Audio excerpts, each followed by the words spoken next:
उस एंजल ने कभी नहीं सोचा था कि मुझे सबसे ताकतवर पावर देने के बाद बदले में उसे मेरा एक जोरदार पंच मिलेगा। इससे पहले कि वो रहम की भीख मांगता, मैंने उसके पंखों को भी बेरहमी से फाड़ दिया, क्योंकि मुझे पता था कि सामने खड़ा ये पवित्र दिखने वाला एंजल असल में एक खून का प्यासा साइको है और इंसान भगवान के पाले हुए जानवरों से ज्यादा कुछ नहीं है, जो अर्थ नाम के इस पिंजरे में धीरे धीरे बड़े हो रहे हैं। लेकिन एक दिन भगवान इन कीड़े मकोड़ों को पालते पालते बोर हो गए और उन्होंने इस डूम्सडे गेम के जरिए इंसानों को खत्म करने का फैसला किया। लेकिन इस बीच एक बड़ा ट्विस्ट आ गया। जब सब लोग उस एंजल के सामने घुटने टेक कर उसे पूज रहे थे, तब मैंने, जिसे सिर्फ एक कठपुतली बनना था, भगवान का पैगाम लाने वाले उस एंजल को ही मार डाला। अभी अभी मैंने इस डेथ ट्रायल में पहली पोजीशन हासिल की है। हालांकि रिवॉर्ड बहुत शानदार था, लेकिन मैं इतने से सेटिस्फाई नहीं था, इसलिए मैंने एंजल से एक्स्ट्रा रिवॉर्ड मांग लिया। मेरी बात खत्म होते ही उस एंजल की आंखों में मुझे मारने का इरादा साफ दिखने लगा। उसे एक मामूली इंसान की ये बदतमीजी बर्दाश्त नहीं हुई। उसने हाथ उठाकर मुझे वही खत्म करना चाहा, लेकिन उसे एहसास हुआ कि वो अपनी पावर लिमिट पहले ही यूज कर चुका है। इसलिए एंजल ने अपने हाथों से मुझे मारने का फैसला किया, लेकिन उसे बाकी ट्रांसमिग्रेटर्स की वजरों से बचना था, वरना ऊपर वालों को पता चलने पर उसे सजा मिल सकती थी। पर उसे नहीं पता था कि ये सब मेरा बिछाया हुआ एक जाल था। जल्द ही वो मुझे एक छोटे से जंगल में ले गया। मेरे शक को दूर करने के लिए उसने पीछे मुड़कर एक प्यारी सी स्माइल दी, पर उसे अंदाजा नहीं था कि तभी मेरा एक जोरदार पंच सीधे उसके चेहरे पर पड़ेगा। उस भयानक ताकत ने उसे जमीन पर पटक दिया। एंजल को अपनी आंखों पर यकीन नहीं हो रहा था, लेकिन मैंने उसे सोचने का कोई मौका नहीं दिया। मैंने सीधे हाथ बढ़ाकर उसके पंखों को पकड़ा और पूरी ताकत से उन्हें फाड़कर अलग कर दिया। मेरे ऐसा करने का सिर्फ एक ही मकसद था, उसके पंख छीनना, ताकि वो भाग न सके, क्योंकि मैं बहुत अच्छे से जानता था कि ये एंजल्स अंदर से इंसानों को कीड़े मकोड़े समझते हैं। मुझे ये भी पता था कि उसकी मुझे मिटाने वाली पावर दिन में सिर्फ एक ही बार इस्तेमाल हो सकती है, इसलिए मैंने जानबूझकर उसे मुझे मारने के लिए यहां बुलाया था। एंजल दर्द से चीखने लगा और बोला, मुझे छोड़ दो, मैं तुम्हें एक्स्ट्रा पावर दूंगा। लेकिन इससे पहले कि वो रहम की भीख मांगना खत्म करता, उसका सिर कटकर जमीन पर गिर चुका था। मैं इंसानों के लिए इन एंजल्स की इस नफरत को बहुत अच्छे से जानता हूं। 1000 बार रीबर्थ लेने के बाद मैंने 1000 बार इनके इस दोगलेपन को अपनी आंखों से देखा है, और ये सब मैंने सिर्फ इसलिए किया ताकि मैं एक एंजल को मारने वाला पहला इंसान बन सकूं और वो इकलौता हिडन रिवॉर्ड और अचीवमेंट हासिल कर सकूं। सिस्टम की आवाज आई, कांग्रेचुलेशंस, तुम गाइड एंजल को मारने वाले पहले ट्रांसमिग्रेटर बन गए हो। तुम्हें इकलौता हिडन अचीवमेंट मिलता है। गॉड स्लेयर रिवॉर्ड के तौर पर तुम्हें डेथ एंड स्लॉटर रून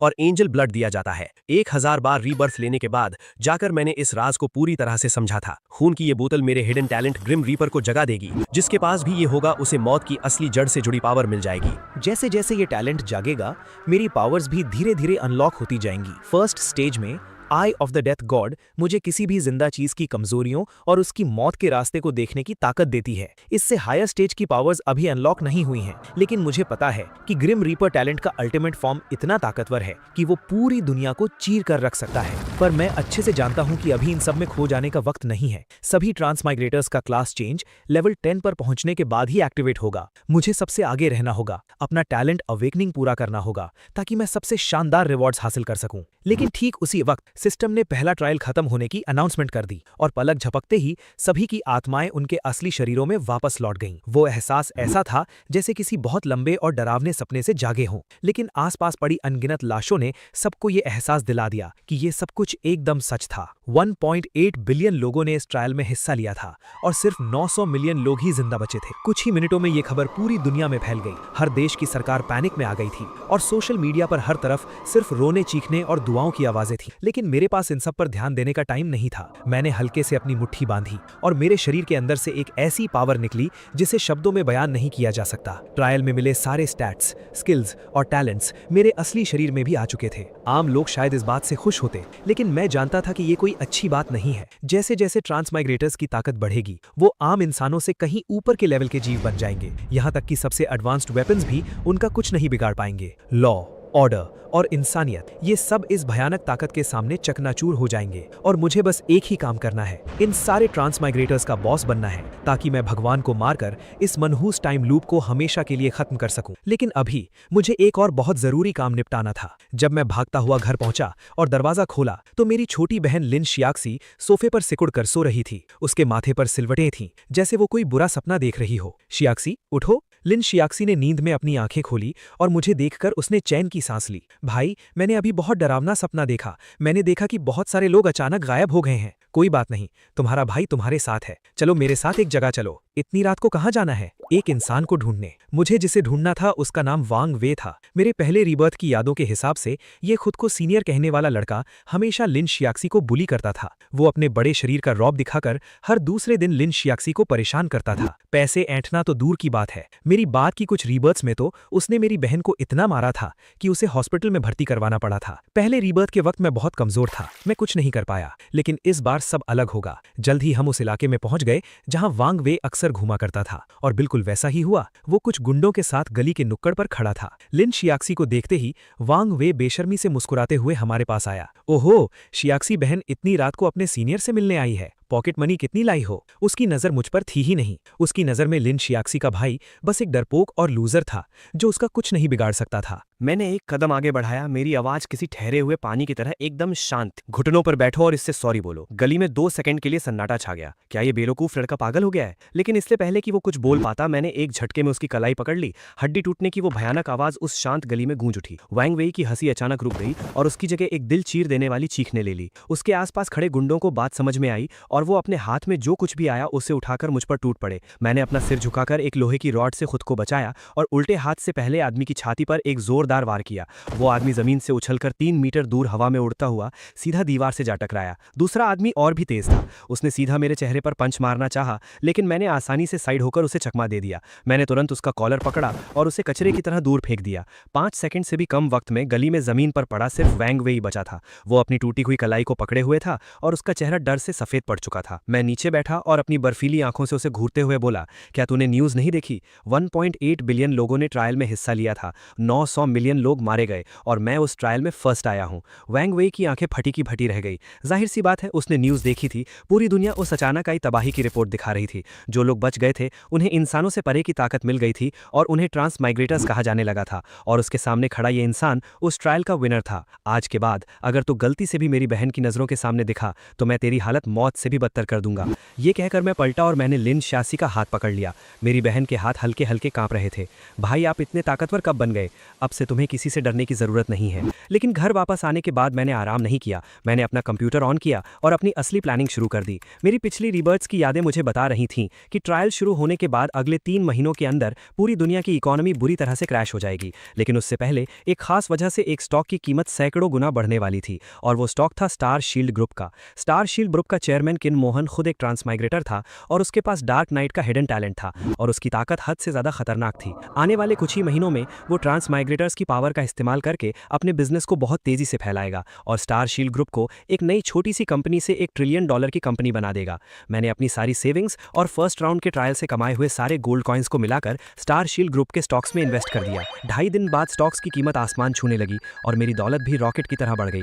लेकिन मैं रुका नहीं। मैंने अपना सारा प्रॉफिट वापस स्टार शील्ड ग्रुप में डाल दिया। फिर मैंने अपने पिछले जन्म के एक्सपीरियंस का इस्तेमाल करके उनके इंटरनल सिस्टम में एंट्री ली और ये प्रोसेस लगातार 3 बार रिपीट किया। एक हफ्ते के अंदर मेरे बैंक अकाउंट बैलेंस के पीछे इतने जीरो लग चुके थे कि किसी का दिमाग सुन पड़ जाए, और आखिर में मैं स्टार शील्ड ग्रुप का 31% शेयर्स रखने वाला एक मिस्टीरियस मेजॉरिटी शेयर होल्डर बन गया। बैंक का मैसेज देखकर लिन शियाओसी पूरी तरह से हैरान रह गई। भाई, क्या इस नंबर के पीछे कुछ ज्यादा ही जीरो नहीं लगे हैं? ये कितने पैसे हैं? इतने कि तुम्हारी कई पुश्ते बैठकर खा सकती हैं। आपने कोई इल्लीगल काम तो नहीं किया ना? मैं बस मुस्कुरा दिया और कोई जवाब नहीं दिया। उसके बाद मैंने इन पैसों से एक टॉप क्लास विला खरीदा जिसमें 360 डिग्री सिक्योरिटी कैमरास और 24 आवर प्राइवेट सिक्योरिटी थी। लिन शियाओसी को यह सब बहुत ज्यादा महंगा लगा। भाई, हम दोनों के लिए इतना बड़ा घर जितना महंगा होगा उसकी सिक्योरिटी उतनी ही अच्छी होगी। हर महीने के पहले दिन ट्रांसमाइग्रेटर्स की आत्मा को ट्रायल में हिस्सा लेने के लिए खींच लिया जाता है। उस दौरान हमारा शरीर बिल्कुल हिलडुल नहीं सकता और वही हमारा सबसे कमजोर वक्त होता है। स्टारड्यू वर्ल्ड में तुम्हारी ताकत चाहे कितनी भी ज्यादा क्यों ना हो, अगर तुम असल दुनिया में मारे गए तो सब कुछ वहीं खत्म हो जाएगा। ये सुनकर लिन शियाओसी का चेहरा पल भर में सफेद पड़ गया।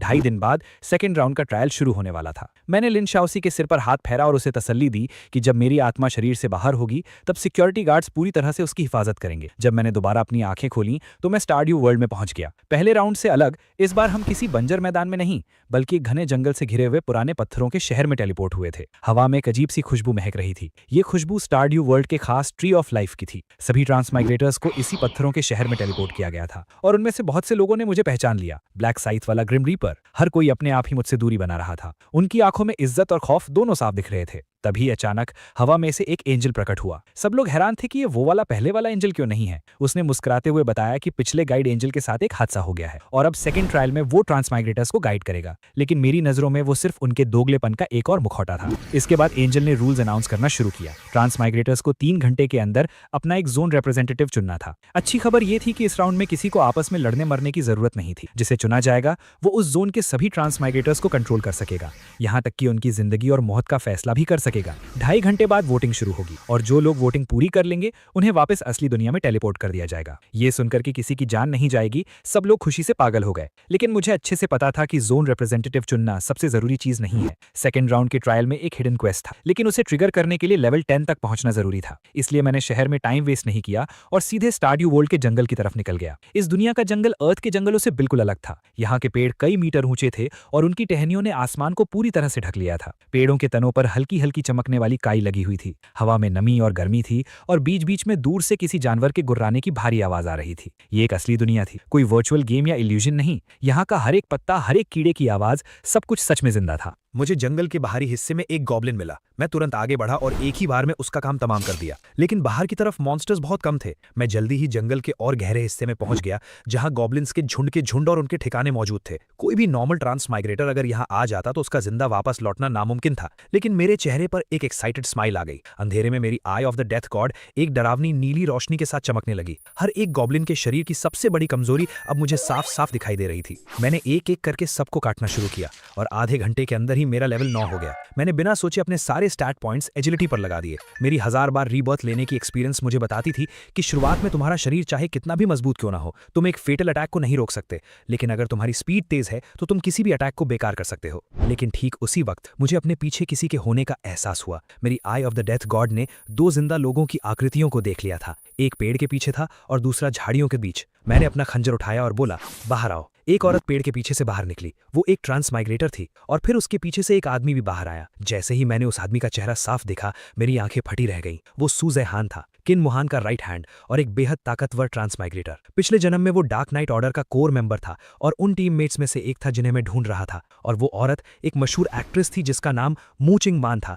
जिसके पास समनर का टैलेंट था। फ्यूचर में वो इस जोन की तीसरी सबसे ताकतवर प्लेयर बनने वाली थी। लेकिन मेरे पिछले जन्म की टाइमलाइन के हिसाब से मुझे अभी उनसे इस वक्त नहीं मिलना चाहिए था। मू चिंग मान ने अपने दोनों हाथ जोड़े और थोड़े घबराए हुए स्वर में बोली, सीनियर, हमने देखा कि आपने फर्स्ट राउंड में पहली पोजीशन हासिल की है। हम आपके साथ टीम बनाना चाहते हैं। मैंने सीधे मना कर दिया। मुझे अभी किसी टीममेट की जरूरत नहीं है और सबसे जरूरी बात यह थी कि मुझे अपने लेवल अप की स्पीड बढ़ानी थी। जैसे ही मैं मुड़कर वहां से जाने लगा, मैंने अपनी आंखों के कोने से देखा कि मू चिंग मान के पैर अचानक कांपने लगे और वो जमीन पर घुटनों के बल गिरते गिरते बची। सू जेहान ने उन्हें संभाला। जब दोनों ने एक दूसरे की तरफ देखा तो उनकी आंखों में साफ खौफ दिखाई दे रहा था। इस आदमी का ऑरा ऐसा बिल्कुल नहीं है कि इसे गलती से पहली पोजीशन मिल गई हो। मैं रुका नहीं, बल्कि जंगल में और अंदर चला गया। कुछ और गॉब्लिन्स को मारने के बाद मेरे मचाए हुए शोर की वजह से कुछ वेयरवुल्फ्स वहां आ गए। ये सिल्वर ग्रे रंग के बीस्टमैन गॉब्लिन से कहीं ज्यादा ताकतवर थे। वो खड़े होने पर 2 मीटर से भी ज्यादा ऊंचे थे और उनके हाथ पैर कड़े बालों से ढके हुए थे। लेकिन मेरी आई ऑफ द डेथ गॉड को उनके शरीर की कमजोरियां भी बिल्कुल साफ दिखाई दे रही थी।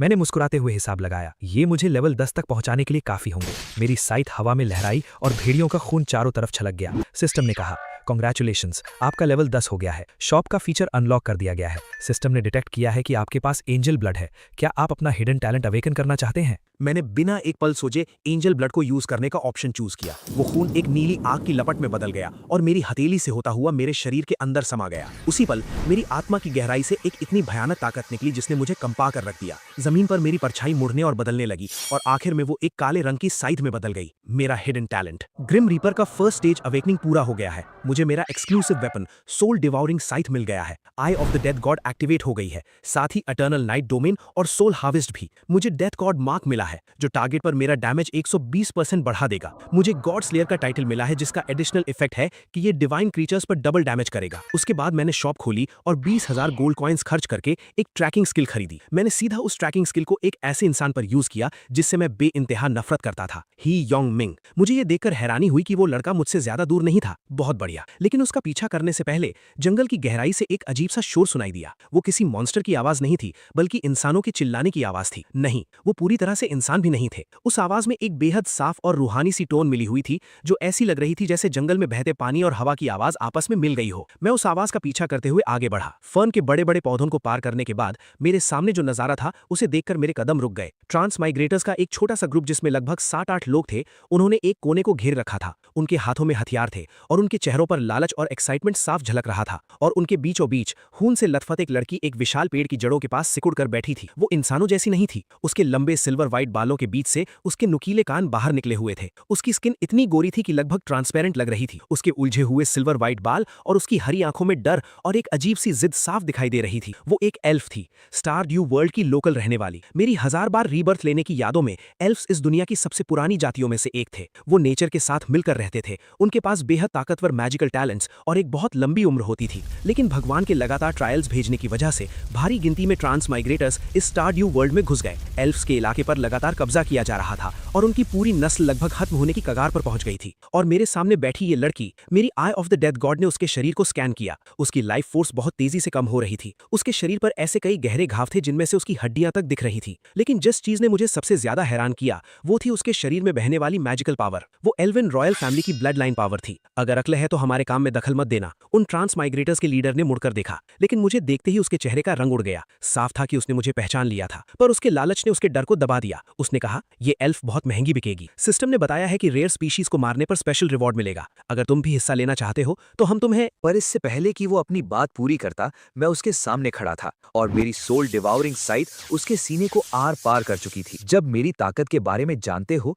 तो मेरी चीज का हिस्सा मांगने की हिम्मत कैसे हुई? बाकी ट्रांसमिग्रेटर्स को तब जाकर बात समझ में आई और उन्होंने चारों तरफ से मुझ पर हमला कर दिया। लेकिन वो मेरे सामने कहाँ टिकने वाले थे। कुछ ही पलों में पूरे जंगल में फिर से सन्नाटा छा गया। मैंने अपने चेहरे से खून पोंछा, एक लाश के अंदर से अपना खून से सना ब्लेड निकाला और मुड़कर उस एल्फ लड़की की तरफ देखा। वो अभी भी पेड़ की जड़ के पास सिकड़ी हुई थी, पर साफ दिख रहा था कि मेरी इस बेरहम हत्या को देखकर वो पूरी तरह से सहम गई थी। उसके होंठ हल्के हल्के कांप रहे थे, लेकिन उसने एक बार भी रहम की भीख नहीं मांगी। वो बहुत जिद्दी थी, पर उसकी आंखों में डर कहीं ज्यादा था। उसकी नजरों में एक ट्रांसमिग्रेटर और एक हमलावर में कोई फर्क नहीं था। मैं नीचे बैठा और मैंने खुद को जितना हो सके शांत दिखाने की कोशिश की। तुम्हारा नाम क्या है? वो कुछ देर चुप रही, फिर एक भारी और कमजोर आवाज में बोली, ननाली। तुम्हारे घाव बहुत गहरे हैं, इनका इलाज करना होगा। मैंने अपनी इन्वेंट्री से एक बेसिक रिकवरी पोशन निकाला और उसके सामने फेंक दिया। ननाली बहुत देर तक उस पोशन को घूरती रही और आखिर में उसने कांपते हाथों से उसे उठा लिया। उसने दांतों से बोतल का ढक्कन खोला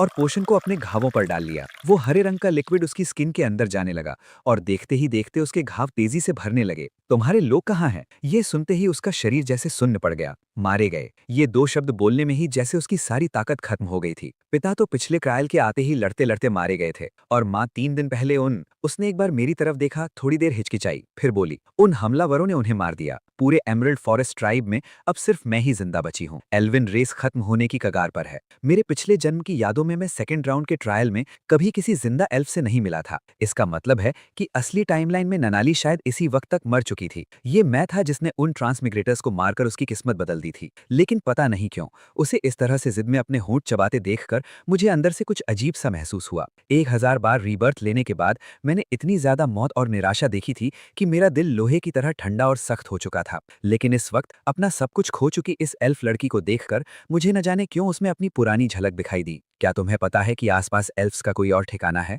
ननाली ने ना में सिर हिला दिया। एमरल्ड फॉरेस्ट ही हमारी आखिरी बस्ती थी। स्टार ड्यू वर्ल्ड में अब एल्फ्स के रहने के लिए कोई जगह नहीं बची है। मैं कुछ पलों के लिए चुप रहा और फिर खड़ा हो गया। मेरे साथ चलो। उसने अपना सिर उठाया। उसकी हरी आंखों में अजीब सी उलझन थी। तुमने मेरी मदद की, मैं इसके लिए थैंक यू कहती हूँ, लेकिन मैं एक ट्रांसमिग्रेटर के साथ नहीं जाऊंगी। तुम लोगों ने मेरा घर बर्बाद किया है, मेरे परिवार वालों को मारा है। मैं इस दुनिया को तबाह करने नहीं आया हूँ। मैंने उसकी बात काटते हुए कहा। मेरी आवाज बहुत शांत थी, पर उसमें एक ऐसी ताकत थी जिसे झुठलाया नहीं जा सकता था। मैं यहाँ उन भगवानों का सामना करने आया हूँ। ये सुनते ही ननाली की आंखें खौफ और हैरानी से फटी रह गईं। एल्व्स की कहानियों में भगवान एक ऐसी हस्ती है जिनकी बेइज्जती कभी नहीं की जा सकती। उन्होंने स्टार ड्यू वर्ल्ड बनाया और उन्होंने ही ये ट्रायल्स बनाएं। किसी की भी हिम्मत नहीं है, चाहे वो एल्व्स हो, इंसान हो या कोई और नस्ल, कोई भी भगवान का सामना करने के बारे में सोच भी नहीं सकता था। लेकिन ननाली को पता था कि इन्हीं भगवानों ने उनकी हालत इस दुनिया के जानवरों जैसी कर दी है, जैसे उनका वजूद सिर्फ इसलिए हो ताकि ये ट्रांसमिग्रेटर्स उन्हें मार सकें। और उसके सामने खड़ा ये ट्रांसमिग्रेटर भगवान को मारने की बात इतनी आसानी से कह रहा था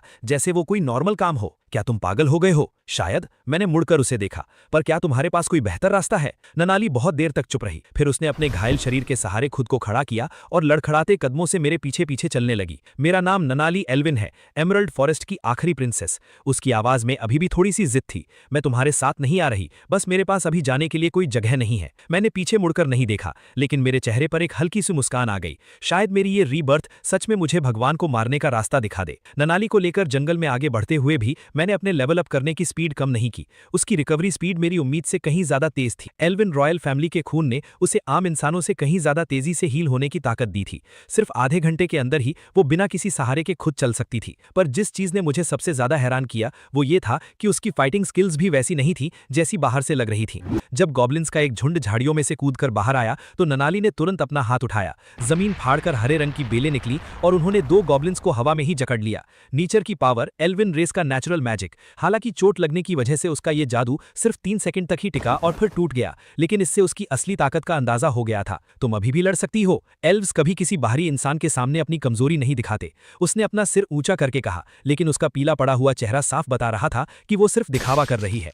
मैंने ज्यादा कुछ नहीं कहा और पीछे मुड़कर बाकी बचे हुए सारे गॉब्लिन्स को मार गिराया। बाकी सारे गॉब्लिन्स को खत्म करने के ठीक बाद तभी मेरी ट्रैकिंग स्किल का अलर्ट आया। वो इंसान मुझसे कुछ ही दूरी पर था। मेरी आंखें पल भर में ठंडी पड़ गईं। मेरा यही इंतजार करना, कहीं और मत जाना। ननाली ने अपनी भौहें सिकोड़ी। तुम कहां जा रहे हो? अपना कुछ पुराना हिसाब चुकता करने। ही योंग मिंग। मेरी 1000 रीबर्थ की यादों में ये नाम हर बार मेरे लिए सिर्फ दर्द लेकर आया था। मेरे पिछले जन्मों में उसने मुझे एक बार नहीं बल्कि कई बार धोखा दिया था और मेरे करीबियों को भी कई बार नुकसान पहुंचाया था। मैंने ननाली को आगे कुछ पूछने का मौका नहीं दिया और एक झटके में मैं घने जंगल के अंधेरे में गायब हो गया। वो मेरी जिंदगी में देखा गया सबसे घटिया इंसान था। उसका कोई मुकाबला नहीं था। धोखा देना, पीठ पीछे छुरा घोंपना, मुसीबत में फायदा उठाना, ये सारे शब्द भी उसके लिए बहुत छोटे पड़ते थे। मेरे 7वें रीबर्थ में उसने सिर्फ एक इक्विपमेंट के लिए मेरे छुपने की जगह बता दी थी, जिसकी वजह से मुझे घेर लिया गया था।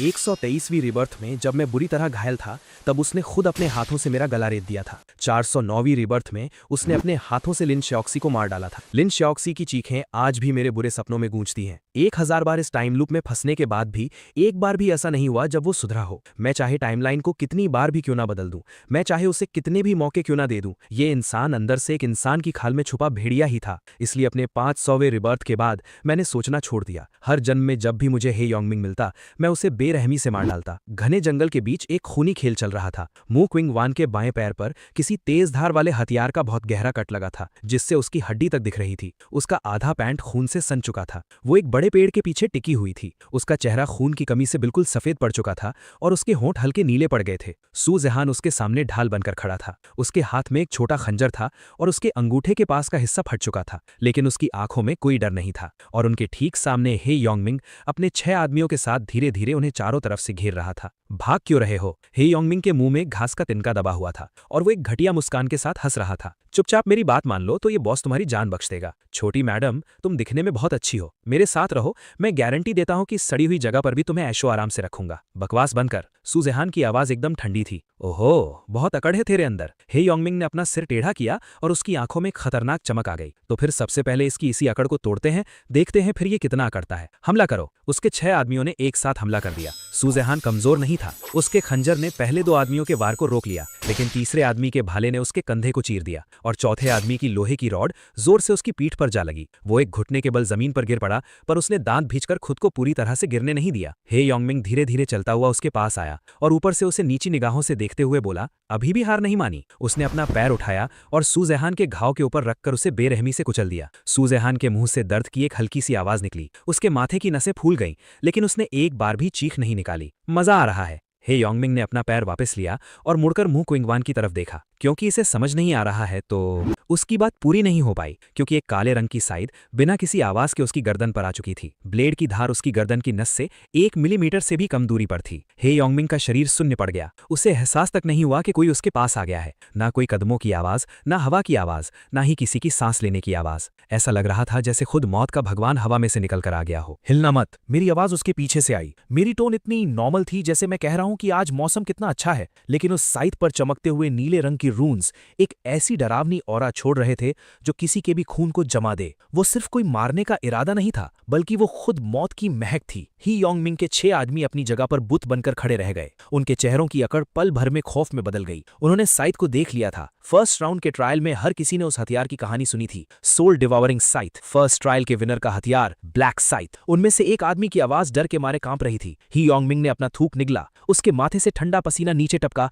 और साइट के ब्लेड पर जाकर गिरा, जिससे एक हल्की सी जलने की आवाज आई, जैसे वो पसीना तेजाब में गिर गया हो। भाई, उसने बड़ी मुश्किल से अपने चेहरे पर एक झूठी मुस्कान लाते हुए कहा। उसकी आवाज अचानक बहुत चापलूसों जैसी हो गई थी। आराम से बात करते हैं ना, हमारे बीच तो कोई दुश्मनी, मेरे और तेरे बीच इतनी गहरी दुश्मनी है जो तू अपनी 7 पुश्तों में भी नहीं चुका सकता। ही योंगमिंग की आंखें डर से सिकुड़ गई। तुम्हारा मतलब क्या है? क्या हम पहले कभी मिले हैं? तुझे बस एक चीज जानने की जरूरत है। मैंने अपनी साइट वापस ली और एक कदम पीछे हट गया। ही योंगमिंग को लगा कि मैंने उसे छोड़ दिया है। उसका शरीर अपने आप आगे की तरफ भागा ताकि वो मुझसे दूरी बना सके, लेकिन वो आधा कदम ही चला था कि उसका शरीर वहीं जम गया, क्योंकि जब उसने नीचे देखा तो उसका दायां हाथ वहां से गायब था। वो हाथ इतनी सफाई से कटा था कि खून को बाहर निकलने का टाइम तक नहीं मिला था। आज तेरी मौत पक्की है। तभी खून किसी फव्वारे की तरह बाहर फूट पड़ा। ही योंगमिंग दर्द से चीखता हुआ पीछे हटा और उसने अपने बाएं हाथ से अपनी कटी हुई कलाई को कसकर पकड़ लिया। तब जाकर उसके 6 आदमियों को कुछ समझ आया और उन्होंने तुरंत अपने हथियार उठा लिए, लेकिन मेरे लिए उनकी मूवमेंट्स किसी ठहरे हुए वीडियो की तरह बहुत स्लो थीं। आई ऑफ द डेथ गॉड चमक उठी और उन 6 लोगों के शरीर की सबसे बड़ी कमजोरियां मुझे साफ साफ दिखने लगीं। दिल, गर्दन की हड्डी और कनपटी, हर एक कमजोरी पर नीले रंग का मार्क लॉक हो चुका था। मैंने अपनी जगह से छलांग लगाई। पहले आदमी ने अपने सामने से काले साए को गुजरते हुए देखा और फिर उसे अपनी गर्दन पर कुछ ठंडा सा महसूस हुआ। उसने नीचे देखा कि उसके गले में लगे एक कट से खून की धार बह रही है। वो उस घाव को पकड़ भी नहीं पाया कि उसके पैर सुन्न पड़ गए और वो नीचे गिर पड़ा। दूसरे आदमी ने अपनी तलवार से मुझ पर वार किया। उसकी तलवार का ब्लेड मेरे चेहरे से 3 इंच की दूरी पर ही था कि तभी उसका हाथ कटकर हवा में उड़ गया और फिर मेरी साइट एक जोरदार झटके के साथ घूमी और उसके शरीर को कमर से 2 हिस्सों में काट दिया। तीसरे और चौथे आदमी ने एक साथ लेफ्ट और राइट से मुझ पर हमला किया। मैं पीछे नहीं हटा, बल्कि मैं सीधा उनके बीच में घुस गया। मेरी सोल डिवॉरिंग साइट ने हवा में एक आधे चांद की शेप बनाई और ब्लेड से निकली एक नीली रोशनी हवा में अपना निशान छोड़ गई। उन दोनों के शरीर के ऊपरी और निचले हिस्से अलग अलग दिशाओं में गिर पड़े। उनका एक और आदमी, जो देखने में सबसे ज्यादा तगड़ा और खतरनाक लग रहा था, उसके पैर थर थर कांपने लगे। हथियार उसके हाथ से फिसल कर गिर गया और वो एक झटके में जमीन पर घुटनों के बल बैठ गया। मुझे माफ कर दो। सोल डिवॉरिंग साइट ऊपर से नीचे की तरफ गिरी और उसे चीरती हुई निकल गई। पूरे 4 सेकंड भी नहीं लगे थे। उन 6 लाशों के खून की महक पूरे जंगल में फैल गई। ही योंगमिंग जमीन पर गिर पड़ा था और उसका पूरा शरीर किसी सूखे पत्ते की तरह कांप रहा था। वो 6 आदमी, उनमें से हर एक फर्स्ट राउंड का ट्रायल पास करके आया हुआ ट्रांसमिग्रेटर था। उन सब के पास आम इंसानों से कहीं ज्यादा ताकत और स्पीड थी, लेकिन इस आदमी के सामने वो कागज के पुतलों से भी ज्यादा कमजोर थे। ही योंगमिंग को आखिरकार ये सच्चाई समझ में आ गई थी कि उसके सामने खड़ा ये इंसान उसकी दुनिया का है ही नहीं। तुम मुझे नहीं मार सकते, वो पूरी ताकत से चीखा। उसके चेहरे की अकड़ और मुस्कान तो बहुत पहले ही गायब हो चुकी थी और उसकी जगह एक खौफनाक डर और जिंदा बचने की तड़प ने ले ली थी। लोगों की गिनती कम होने से क्वेस्ट पूरी करने का कोटा भी कम हो जाएगा। मुझे मारने से तुम्हें कोई फायदा नहीं होगा। मैं धीरे धीरे चलते हुए उसके पास गया। मेरे हर एक कदम के साथ ही योंगमिंग घिसटते हुए पीछे जा रहा था।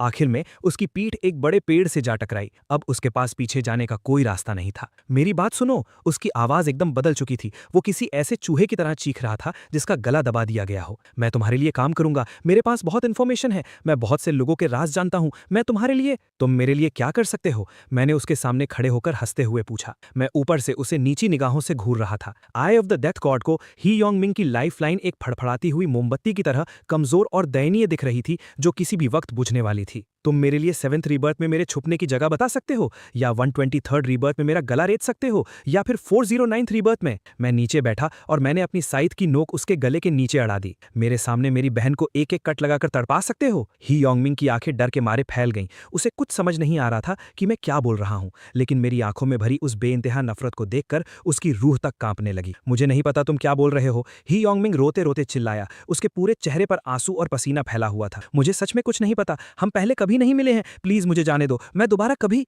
तुम बिल्कुल सही कह रहे हो, तुम्हें नहीं पता, क्योंकि वो सब तो अभी तक हुआ ही नहीं है। मैं खड़ा हुआ और मैंने अपनी साइथ ऊपर उठा ली। ही योंगमिंग की चीखें एक ही झटके में हमेशा के लिए शांत हो गई। उसकी लाश में से एक डार्क ग्रे रंग की सोल एनर्जी निकली और मेरी सोल डिवोरिंग साइथ में समा गई। मैंने बिना किसी एक्सप्रेशन के जमीन पर पड़ी उन 7 लाशों को देखा। साइड में खड़े सू जहान और मू चिंगवान ने शुरू से लेकर आखिर तक ही सब कुछ अपनी आंखों से देखा था। मू चिंगवान का चेहरा पूरी तरह से सफेद पड़ चुका था। उसने अपने मुंह को कसकर पकड़ा हुआ था ताकि उसे उल्टी ना आ जाए। वो बेरहम कत्लेआम जिसमें रत्ती भर भी कोई इमोशन नहीं था, ऐसा लग रहा था जैसे मैंने अभी अभी कुछ चींटियों को कुचला हो। सू जहैन ने बहुत मुश्किल से अपना थूक निकला। उन दोनों ने जल्दी से मेरे सामने झुककर शुक्रिया अदा किया, लेकिन वो दोनों ही अपने आप मुझसे दूरी बनाए हुए थे। हमारी जान बचाने के लिए आपका बहुत बहुत शुक्रिया। सू जहैन की आवाज में बहुत घबराहट थी। वो थोड़ा सा हिचकिचाया, लेकिन फिर भी उसने पूछ ही लिया। ऐसा लगता है जैसे उस आदमी से आपकी कोई बहुत पुरानी और गहरी दुश्मनी थी। हाँ, मैंने बस एक लफ्ज कहा और कोई सफाई नहीं दी। सू जेहान समझ गया कि उसे आगे कुछ नहीं पूछना चाहिए। उनसे विदा लेने के बाद मैं वापस उसी जगह लौट गया जहां मैं ननाली को छोड़कर गया था। वो अभी भी एक पेड़ के सहारे टिक कर मेरा इंतजार कर रही थी। मुझे देखते ही उसकी हरी आंखों में एक हल्की सी चमक आई, लेकिन अगले ही पल उसकी नजरें मेरे ऊपर ठहर गईं। सही मायनों में कहूं तो मेरे कपड़ों, मेरे हाथों और मेरे चेहरे पर लगे उन गहरे लाल खून के निशानों पर। तुम्हारे ऊपर खून लगा है, ये मेरा खून नहीं है। मुझे पता है कि ये तुम्हारा खून नहीं है। वो कुछ पल के लिए रुकी। उसकी शांत हरी आंखें मुझे ही देख रही थीं। 7 लोगों को मारा। वो कुछ सेकंड तक चुप रही और फिर बोली, उन्हें मारना जरूरी था तो मार दिया। उसने अपने पास से फर्न का एक बड़ा सा पत्ता उठाया, उसे पानी के झरने में भिगोया और फिर मेरे पास आकर बोली, अपना सिर नीचे करो। क्या कर रही हो? तुम्हारे चेहरे पर खून लगा है, अपना सिर नीचे करो। मैं थोड़ा सा झुका और वो अपने पंजों के बल खड़ी हुई। उसने उस गीले पत्ते से मेरे चेहरे से खून के निशान बड़ी नरमी से पोंछ दिए। उसने मुझसे एक बार भी नहीं पूछा कि मैंने उन्हें क्यों मारा, वो लोग कौन थे। उसने मुझे लेकर जरा सा भी डर या घृणा नहीं दिखाई, जैसे ये कोई बहुत नॉर्मल सी बात हो। वो बाहर गया, कुछ ऐसे लोगों को मारा जिन्हें मरना चाहिए था। वापस आया तो चेहरे पर खून था, बस उसे साफ करना है। लो, हो गया। उसने एक कदम पीछे हटकर मेरा चेहरा चेक किया। थोड़ा सा और है, छोड़ो, ये ऐसे नहीं निकलेगा। जब हम घर लौटेंगे तो इसे पानी से धो लेना। Thank you. किस लिए? उसने अपना चेहरा दूसरी तरफ घुमा लिया। उसके कान थोड़े से लाल हो गए थे। चलो, तुम्हें लेवल अप नहीं करना क्या? मैं उसे आगे बढ़ते हुए देख रहा था। मैं एक पल के लिए चुप रहा और फिर उसके पीछे चल पड़ा। उसके बाद के बचे हुए वक्त में मैं ननाली को अपने साथ लेकर बहुत तेजी से लेवल अप करता रहा और इसी दौरान मुझे स्टार ड्यू वर्ल्ड के मौजूदा हालात के बारे में पता चला। एल्विन रेस का खत्म होना सिर्फ ट्रांसमिग्रेटर्स के हमले का नतीजा नहीं था। उससे बहुत पहले ही एंजल्स ने यहाँ के रहने वाले सारे लोकल ट्राइब्स की ताकत को प्लानिंग के साथ कमजोर करना शुरू कर दिया था। एल्व्स का होली ट्री जहरीला कर दिया गया था। ड्वार्व्स की खदानों के रास्ते बंद कर दिए गए थे। बीस्टमैन के इलाके को जबरदस्ती छोटा कर दिया गया था। ये सब कुछ सिर्फ भगवान के शतरंज का एक खेल था। तुम एल्व्स की एक कहानी है, मैंने चलते हुए कहा। डूम्सडे बैटल की प्रोफेसी के बारे में। नानाली अचानक रुक गई। तुम्हें कैसे पता? मैंने कहा, मुझे बहुत कुछ पता है। एल्विन रेस के पुराने लेजेंड्स में जब भगवान सभी रेसेस की रोशनी को पूरी तरह से निगल लेंगे, तब केज से एक सोल आसमान फाड़कर बाहर आएगी जो डूम्सडे बैटल लेकर आएगी और उस वॉर का रिजल्ट दोनों वर्ल्ड्स का फेट डिसाइड करेगा। केज से आई हुई सोल। नानाली ने धीरे से इस लाइन को रिपीट किया। उसकी हरी आंखें मेरी तरफ देख रही थी। तुमने कहा था कि तुम भगवान से लड़ने आए हो। क्या तुम वही हो उस प्रोफेसी वाले? इतनी जल्दी नतीजे पर मत पहुंचो, मैंने उसकी बात काटते हुए कहा। अपने 1000 बार रीबर्थ लेने के एक्सपीरियंस से मुझे पक्का यकीन था कि मैं वो प्रोफेसी वाला इंसान नहीं हूं। वोटिंग का टाइम जल्दी ही आ गया। सभी ट्रांसमिग्रेटर्स को स्टार्टिंग पॉइंट पर वापस समन किया गया ताकि जोन रिप्रेजेंटेटिव को चुना जा सके। वहां जाओ टिएशान नाम का एक तगड़ा आदमी खड़ा था। उसका अंडरवर्ल्ड बैकग्राउंड था और उसने फर्स्ट राउंड के ट्रायल में अपनी गुंडागर्दी से कई लोगों को मारा था। अभी वो लोगों को डरा धमकाकर खुद को वोट देने के लिए फोर्स कर रहा था। उसने मुझे वापस आते देखा और पूरे अकड़ के साथ मेरे पास आकर बोला, मेरे सामने घुटने टेक दे तो तेरी जान बख्श दूंगा। मैंने तुरंत अपनी सोल डिवोरिंग सिकल बाहर निकाल ली। मौत की भयानक ऑरा छोड़ने वाले इस वेपन को देखकर जाओ टिएशान के माथे से पसीना छूटने लगा था। उसे आखिरकार समझ में आ गया था कि उसने गलत इंसान से पंगा ले लिया है। अच्छा, ऐसा है क्या? जाओ टिएशान गुस्से से दांत पीस रहा था, लेकिन आगे बढ़ने की उसकी हिम्मत नहीं हुई। मैंने उस पर हमला इसीलिए नहीं किया क्योंकि मुझे उसे जोन रिप्रेजेंटेटिव बनाना था। थर्ड राउंड के ट्रायल में मैं उसकी जोन रिप्रेजेंटेटिव अथॉरिटी का इस्तेमाल करके बहुत से काम कर सकता था। वोटिंग का फाइनल रिजल्ट आ गया और जाओ टिएशान को जोन रिप्रेजेंटेटिव चुन लिया गया। और बिल्कुल मेरे अंदाजे के मुताबिक एंजल ने सबके सामने जोन रिप्रेजेंटेटिव की पावर्स की लिमिट भी अनाउंस कर दी। फोर्स कमांड का इस्तेमाल सिर्फ 10 बार किया जा सकता है और जिनके पास हिडन टैलेंट है उन ट्रांसमिग्रेटर्स पर इसका कोई असर नहीं होगा। ये सुनकर जाओ टिएशान का चेहरा ऐसे उतर गया जैसे उसने कोई मक्खी निगल ली हो। एंजल ने आगे अनाउंस किया, इस जोन में अपना हिडन टैलेंट अवेकन करने वाला इकलौता ट्रांसमिग्रेटर ये लड़का है, ब्लैक साइथ। सबकी नजरें एक साथ मेरी तरफ घूम गईं, लेकिन उन्हें ये नहीं पता था कि जिसका सीधा सा मतलब ये है कि मैं इकलौता ऐसा इंसान हूं जिसे जोन रिप्रेजेंटेटिव कंट्रोल नहीं कर सकता। सभी की सोल्स वापस ब्लू स्टार पर टेलीपोर्ट होने से ठीक पहले मैंने पीछे मुड़कर उस जगह को देखा जहां नाना ली खड़ी थी। वो कोई ट्रांसमिग्रेटर नहीं थी, इसीलिए वो टेलीपोर्ट नहीं होगी, वो स्टार ड्यू वर्ल्ड में ही रहेगी। अगले राउंड में मैं वापस आऊंगा। नाना ली ने अपना चेहरा दूसरी तरफ घुमा लिया जैसे उसने कुछ सुना ही ना हो, लेकिन मैंने देखा कि उसके कान हल्के से लाल हो गए थे। असल दुनिया में वापस लौटने के बाद मैंने आराम नहीं किया। टाइम बहुत कम था। मुझे सबसे पहले एक और जरूरी इंसान को ढूंढना था जिसका नाम ये मिंजू था।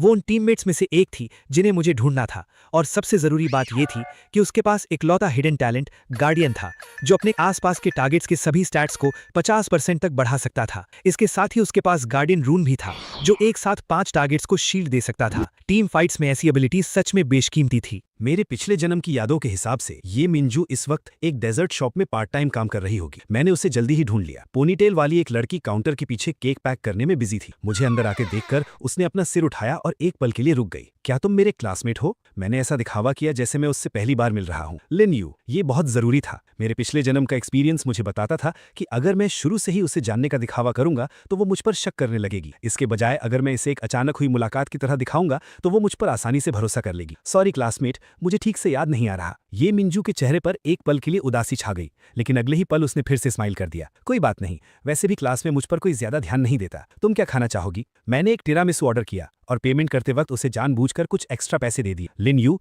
इसकी जरूरत नहीं है। अरे ये बहुत ज्यादा है। ये तुम्हारे इस हार्डवर्क के लिए मेरी तरफ से टिप समझ लो। ये मिंजू हैरान रह गई। इसके बाद कुछ और अचानक हुई मुलाकातों के चलते हम जल्दी ही फ्रेंड्स बन गए और हमने एक दूसरे को ऐड कर लिया। वो बहुत ही साफ और सीधे दिल की लड़की थी जो दूसरों पर आसानी से भरोसा कर लेती थी। ये उसकी खूबी भी थी और उसकी सबसे बड़ी कमजोरी भी। एक बार साथ खाना खाते वक्त उसने खुद ही मुझे अपनी एबिलिटी के बारे में बता दिया। ऑल स्टैट्स पर 50% बफ सच में अनबिलीवेबल है। मैंने उसके स्टैट पैनल को देखकर दिल से उसकी तारीफ की। वो शर्माते हुए बोली, असल में ये इतना भी खास नहीं है, मैं इससे लड़ाई थोड़ी ही कर सकती हूँ। उसे अंदाजा भी नहीं था कि उसकी ये एबिलिटी कितनी भयानक है। फर्स्ट राउंड के ट्रायल में मुझे एक रैंडम गोल्ड एग मिला था। हालांकि उससे मिलने वाला रिवॉर्ड रैंडम था, लेकिन लक सिर्फ गोल्ड कॉइन्स के अमाउंट पर असर डालता है। ये मिंजू का बफ बिना किसी शक के मेरे प्रॉफिट को मैक्सिमम लेवल पर ले जाएगा। उसके बफ और स्लॉटर रून के डबल सपोर्ट के साथ मैंने उस रैंडम मनी बैग को खोला। 9999 गोल्ड कॉइन्स, एकदम फुल लिमिट। ऐसा तो मेरे 1000 बार रीबर्थ लेने के बाद भी कभी नहीं हुआ था। ये मिंजू ने मुझे एक चमकने वाला पर्पल क्रिस्टल यानी एक मैजिक क्रिस्टल भी दिया। उसने कहा कि ये उसे ट्रायल में बस ऐसे ही मिल गया था। ये देखने में बहुत खूबसूरत था,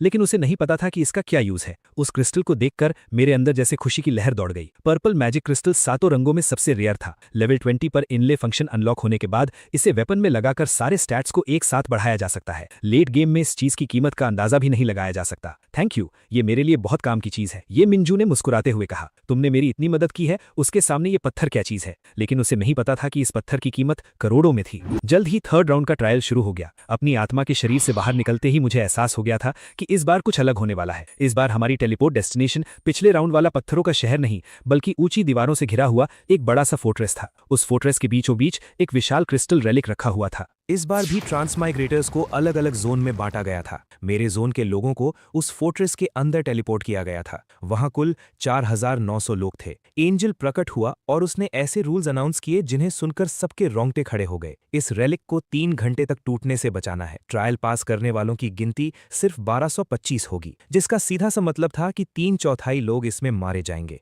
रूल्स बहुत ही सिंपल थे। हर 30 मिनट में मॉन्स्टर्स इस रेलिक पर हमला करेंगे। ट्रांसमाइग्रेटर्स का काम इस रेलिक को बचाना है। आखिर में किल काउंट के हिसाब से रैंकिंग बनेगी। टॉप 1225 लोग जिंदा बचेंगे और उसके बाद वाले सब मारे जाएंगे। जाओ टिएशान तुरंत समझ गया था कि ये किल काउंट का कंपटीशन है। उसके पास फोर्स कमांड अथॉरिटी थी, तो ये राउंड उसके लिए बहुत आसान होने वाला था। लेकिन एंजल की अगली बात सुनकर उसका खून बर्फ की तरह जम गया। जोन रिप्रेजेंटेटिव इस राउंड में अपनी फोर्स कमांड अथॉरिटी का इस्तेमाल कर सकता है, लेकिन अगर किसी ट्रांसमाइग्रेटर ने रिप्रेजेंटेटिव को मार दिया तो मारने वाले को रिप्रेजेंटेटिव की पोजीशन मिल जाएगी और उसकी 10 बार कमांड करने की पावर भी रिफ्रेश हो जाएगी। 4000 से ज्यादा खूनी नजरें एक साथ जाओ टिएशान पर आ टिकी। मैं चलते हुए उसके पास गया। डर मत, मैं तुझे मारने नहीं आया हूं। मैं तेरी जान बचा सकता हूं, लेकिन इसके बदले तुझे मेरी हर बात माननी पड़ेगी। जाओ टिएशान के अंदर का घमंड जाग उठा और उसने मेरे ऑफर को ठुकरा दिया। मुझे पहले से ही इस बात का अंदाजा था। तो ठीक है, आज के बाद तू जिए या मरे, मुझे उससे कोई मतलब नहीं है। जब वो सब आपस में जोन रिप्रेजेंटेटिव की पोजीशन के लिए लड़ रहे थे,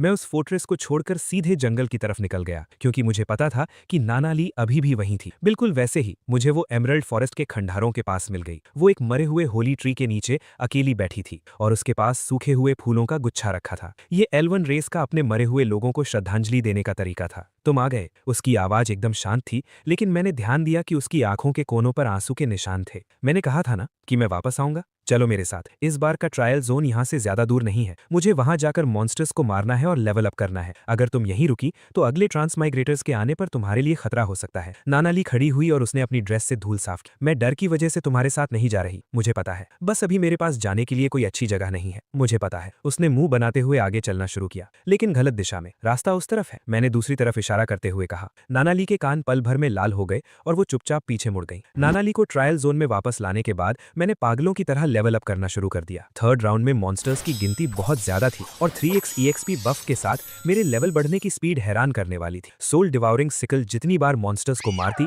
सोल हार्वेस्ट टैलेंट अपने आप उनकी सोल एनर्जी सोख लेता, जिससे मेरे स्टैट्स हमेशा के लिए बढ़ने लगे। पास ही खड़ी नानाली ये सब देखकर पूरी तरह से दंग रह गई। आखिर तुम कौन से मॉन्स्टर हो? Grim reaper? मजाक कर रहे हो क्या? बिल्कुल नहीं। वो थोड़ी देर के लिए चुप हो गई। एल्विन रेस की कहानियों में ग्रिम रीपर नाम की कोई चीज नहीं होती। हम मानते हैं कि मौत के बाद आत्मा वापस ट्री ऑफ नेचर में लौट जाती है। शायद ऐसा ही हो, लेकिन फिलहाल ग्रिम रीपर खुद तुम्हारे सामने खड़ा है। नानाली ने अपना चेहरा घुमा लिया और धीरे से एल्विश भाषा में कुछ बड़बड़ाई, जो मैं ठीक से सुन नहीं पाया। तीसरी वेव खत्म होने तक मैं लेवल 20 पर पहुंच चुका था। सिस्टम ने इनले फंक्शन को अनलॉक कर दिया। मैंने तुरंत ये मिंजू के दिए हुए उस पर्पल मैजिक क्रिस्टल को अपनी सोल डिवोरिंग साइथ में फिट कर लिया। मेरे शरीर पर हल्के पर्पल रंग के निशान चमकने लगे और मेरे सारे स्टैट्स एक साथ बढ़ गए। इसके साथ ही लेवल 20 पर मेरे ग्रिम रीपर टैलेंट का सेकंड स्टेज भी अनलॉक हो गया। इटर्नल नाइट डोमेन अब पूरी तरह से खुल चुका था और एक नया स्किल अनलॉक हुआ, नाइट ऑफ डेथ, जो 1 किलोमीटर के पूरे एरिया को हमेशा के लिए अंधेरे में डुबो सकता था।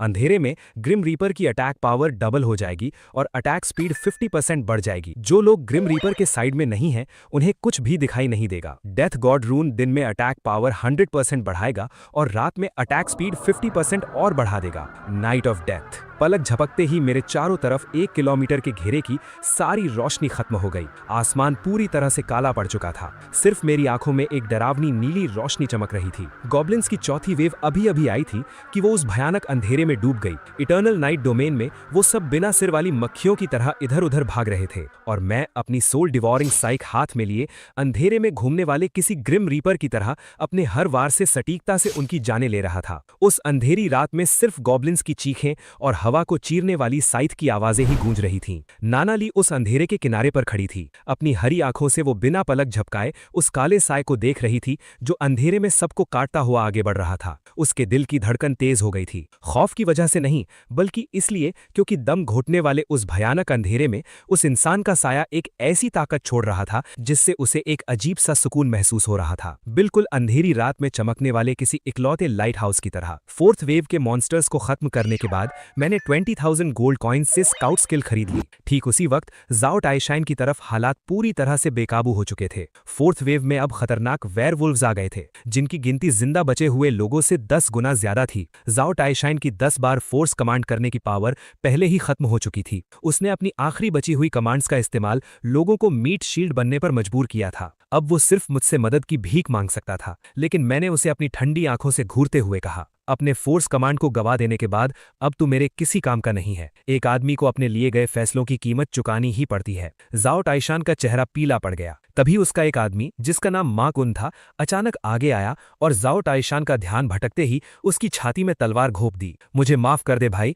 मैं बस जिंदा रहना चाहता हूँ। सिस्टम ने अनाउंस किया कि मा कुन ने ज़ाओ टाइशान को मार दिया है और अब वो नया रिप्रेजेंटेटिव है। मा कुन ने अपने पीछे भूखे भेड़ियों की तरह घूर रहे ट्रांसमिग्रेटर्स की तरफ देखा और बिना एक पल सोचे उसने मेरे सामने घुटने टेक कर अपनी वफादारी की कसम खा ली। सब कुछ मेरे प्लान के हिसाब से चल रहा था, लेकिन मेरे अगले फैसले ने उसके पसीने छुड़ा दिए। मैंने उसे कहा कि वो अपनी कमांड का इस्तेमाल करके अपने 10 दोस्तों से उस रेलिक को तोड़वा दे। मा कुन हैरानी से बोला, एंजल ने कहा था कि रेलिक टूटने पर बहुत खौफनाक सजा मिलेगी। तुझे सजा चुननी है या फिर मौत? वो चुपचाप खड़ा रहा। टूटते हुए कांच की तेज आवाज के साथ वो रेलिक टूट गया। सिस्टम का नोटिफिकेशन आया कि रेलिक टूट चुका है, ट्रायल फेल हो गया है और पनिशमेंट एनवॉय 30 मिनट में यहां आएगा। सारे ट्रांसमिग्रेटर्स खौफ में पागल हो गए थे, लेकिन मेरे चेहरे पर एक लंबे वक्त के बाद मुस्कान आ गई थी। असली खेल तो अब शुरू हुआ था। जल्दी ही पनिशमेंट एनवॉय आ गया। वो सुनहरी रोशनी में नहाया हुआ धीरे धीरे नीचे उतरा। उसका चेहरा बहुत शांत था और उसके होठों पर एक प्यारी सी मुस्कान थी। कुछ बेवकूफों को लगा कि वो उन्हें नहीं मारेगा, लेकिन अगले ही पल आसमान से हजारों चमकचमाती हुई तलवारें गिरने लगी और पहली ही वेव में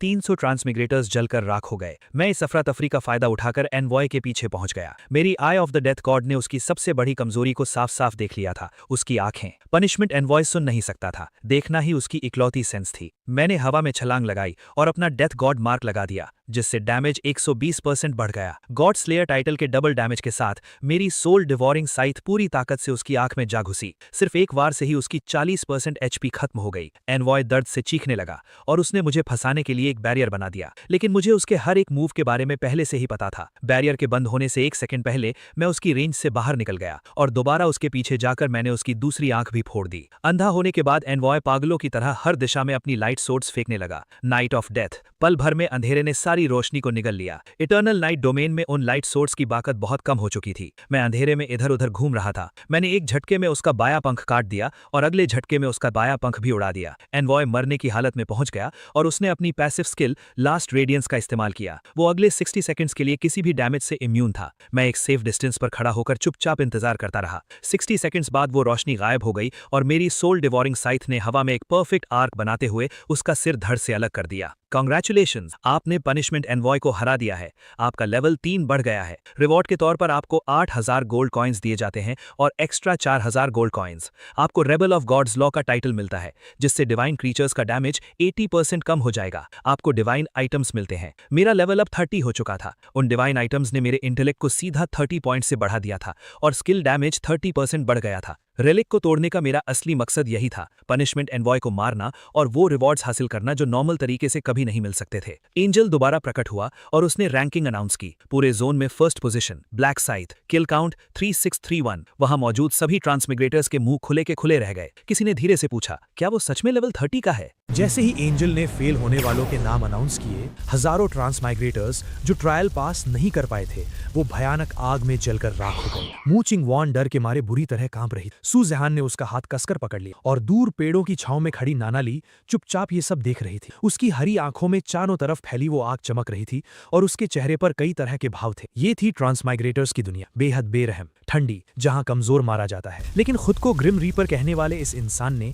हजारों लोगों के सामने ऐसी बात कही, क्या तुम लोग अपनी ही नस्ल को इस तरह से मरते हुए बस चुपचाप खड़े देखते रहोगे? नाना ली का दिल जोर से धड़कने लगा। उसे अचानक एहसास हुआ कि एल्वेन रेस का वो लेजेंड शायद सिर्फ एक कहानी नहीं था। असल दुनिया में लौटने के बाद मैंने अपनी अगली प्लानिंग शुरू कर दी। सबसे पहले मुझे एक खतरे को खत्म करना था, ज़ैंग शीन युआन। इस इंसान को ट्रायल में फ्लैश रून मिला था और इसी रून ने उसे पागलपन के रास्ते पर धकेल दिया था। पिछले जन्म में उसने असल दुनिया में लोगों को अंधा करने वाले इस रून का इस्तेमाल करके अनगिनत गुनाह किए थे और उससे भी भयानक बात यह थी कि बाद में उसे माइंड रून भी मिल गया था, जिससे वो दूसरों के दिल की बातें पढ़ सकती थी। इस चीज के मिल जाने के बाद वो लगभग इनविंसिबल हो गई थी। पिछले जन्म में उसने लिन शाओसी को किडनैप कर लिया था और बदले में मुझसे मेरी इंटेलिजेंस मांगी थी। उस लड़ाई में मेरी एक आंख चली गई थी, इसलिए हर रीबर्थ के बाद मैं हमेशा उससे पहले पहुंचकर उससे माइंड रून छीन लेता हूं। और इस बार भी कुछ अलग नहीं होने वाला था। मैं अपना मास्क पहनकर उस पुरानी खाली वेयर हाउस में पहुंचा। टूटी हुई खिड़कियों से चांद की रोशनी अंदर आ रही थी और जमीन पर परछाइयां बना रही थी। ज़ैंग शीन युआन वहीं था, बिल्कुल मेरी उम्मीद के मुताबिक। वो वहां पर हिडन माइंड रून ढूंढने आया। भगवान ने असल दुनिया में भी कुछ स्पेशल आइटम्स छुपा रखे थे और उनकी लोकेशन के बारे में बहुत कम लोगों को पता था। दरवाजे पर एक मास्क पहने हुए इंसान को देखकर उसके चेहरे का रंग उड़ गया। कौन हो तुम? एक चीज मांगने आया हो क्या? मैंने अपनी सोल डिवॉरिंग सिकल को हल्के से हवा में लहराया। उसका ब्लेड चांद की रोशनी में नीली चमक छोड़ रहा था। तेरी जान। ज़ैंग शीन युआन ने तुरंत अपना फ्लैश रून इस्तेमाल कर दी और उसके शरीर से एक आंखें चुंधिया देने वाली सफेद रोशनी निकली। लेकिन अगले ही सेकंड नाइट ऑफ डेथ, उस भयानक अंधेरे ने पल भर में सारी रोशनी को निगल लिया। एटर्नल नाइट डोमेन में रोशनी का कोई वजूद नहीं था। लड़ाई जल्द ही खत्म हो गई। मैंने उसके शरीर से अभी अभी एक्टिवेट हुआ माइंड रून निकाल ली, माइंड रून, जिससे मैं अपनी टारगेट्स के दिल की बातें पढ़ सकता था। इसके मिल जाने के बाद किन मोहम्मद से मेरी मुलाकात में कोई दिक्कत नहीं होने वाली। सैटरडे को एक 5 स्टार होटल में, जो किन मोहम्मद के हिडन बिजनेसेस में से एक था। 1000 बार रीबर्थ की यादों ने मुझे ऐसे ढेरों राज बता दिए थे जिनके बारे में किसी को कुछ नहीं पता था। लेकिन आज मुझे एक नौजवान का नाटक करना था जिसने दुनिया ना देखी हो। सू जहान पहले से वहां मौजूद था। मुझे देखकर वो थोड़ा सा हैरान हुआ। 20 साल से भी कम उम्र का एक कॉलेज स्टूडेंट जिसने 280 बिलियन इन्वेस्ट किए हैं, ऐसा कैसे हो सकता है? माइंड रून ने उसके सारे शक और सवालों को पकड़ लिया था। चिन मोहन थोड़ी देर से आया। उसने सिल्वर सूट और काले कफलिंग्स पहने हुए थे। उसका पूरा अंदाज किसी अमीर घर के लड़के जैसा था, जो बहुत महंगा और घमंडी लगता है। वो अपना रुतबा दिखाने के लिए जानबूझकर लेट आया था। मैंने भी थोड़ा डरते हुए और झिझकते हुए उससे हाथ मिलाया। उसने पूरी टेबल पर महंगे महंगे खाने सजवा दिए और मैंने एक ऐसे गरीब लड़के की एक्टिंग की जो पहली बार इतना कुछ देख रहा हो, और मैं भूखों की तरह खाने लगा। चिन मोहन मुझे देखकर समझ गया था कि मैं किसी बड़े खानदान का लड़का नहीं हूँ। इतनी कम उम्र में इतनी बड़ी कामयाबी, क्या तुम्हारे घर वालों ने तुम्हारी कोई मदद की है? मैंने जवाब दिया, मैं अभी 20 साल का हुआ हूँ, मैं कोई छोटा बच्चा नहीं हूँ। मैंने ये सारे पैसे अपने दम पर कमाए हैं। तुम सिर्फ 20 साल के हो। अगर तुमने 1 साल की उम्र से भी पैसा कमाना शुरू किया होता, तब भी अकेले अपने दम पर करोड़ों कमाना नामुमकिन है। मैंने एक बचकानी सी स्माइल दी। मैं इतना भी होशियार नहीं हूं।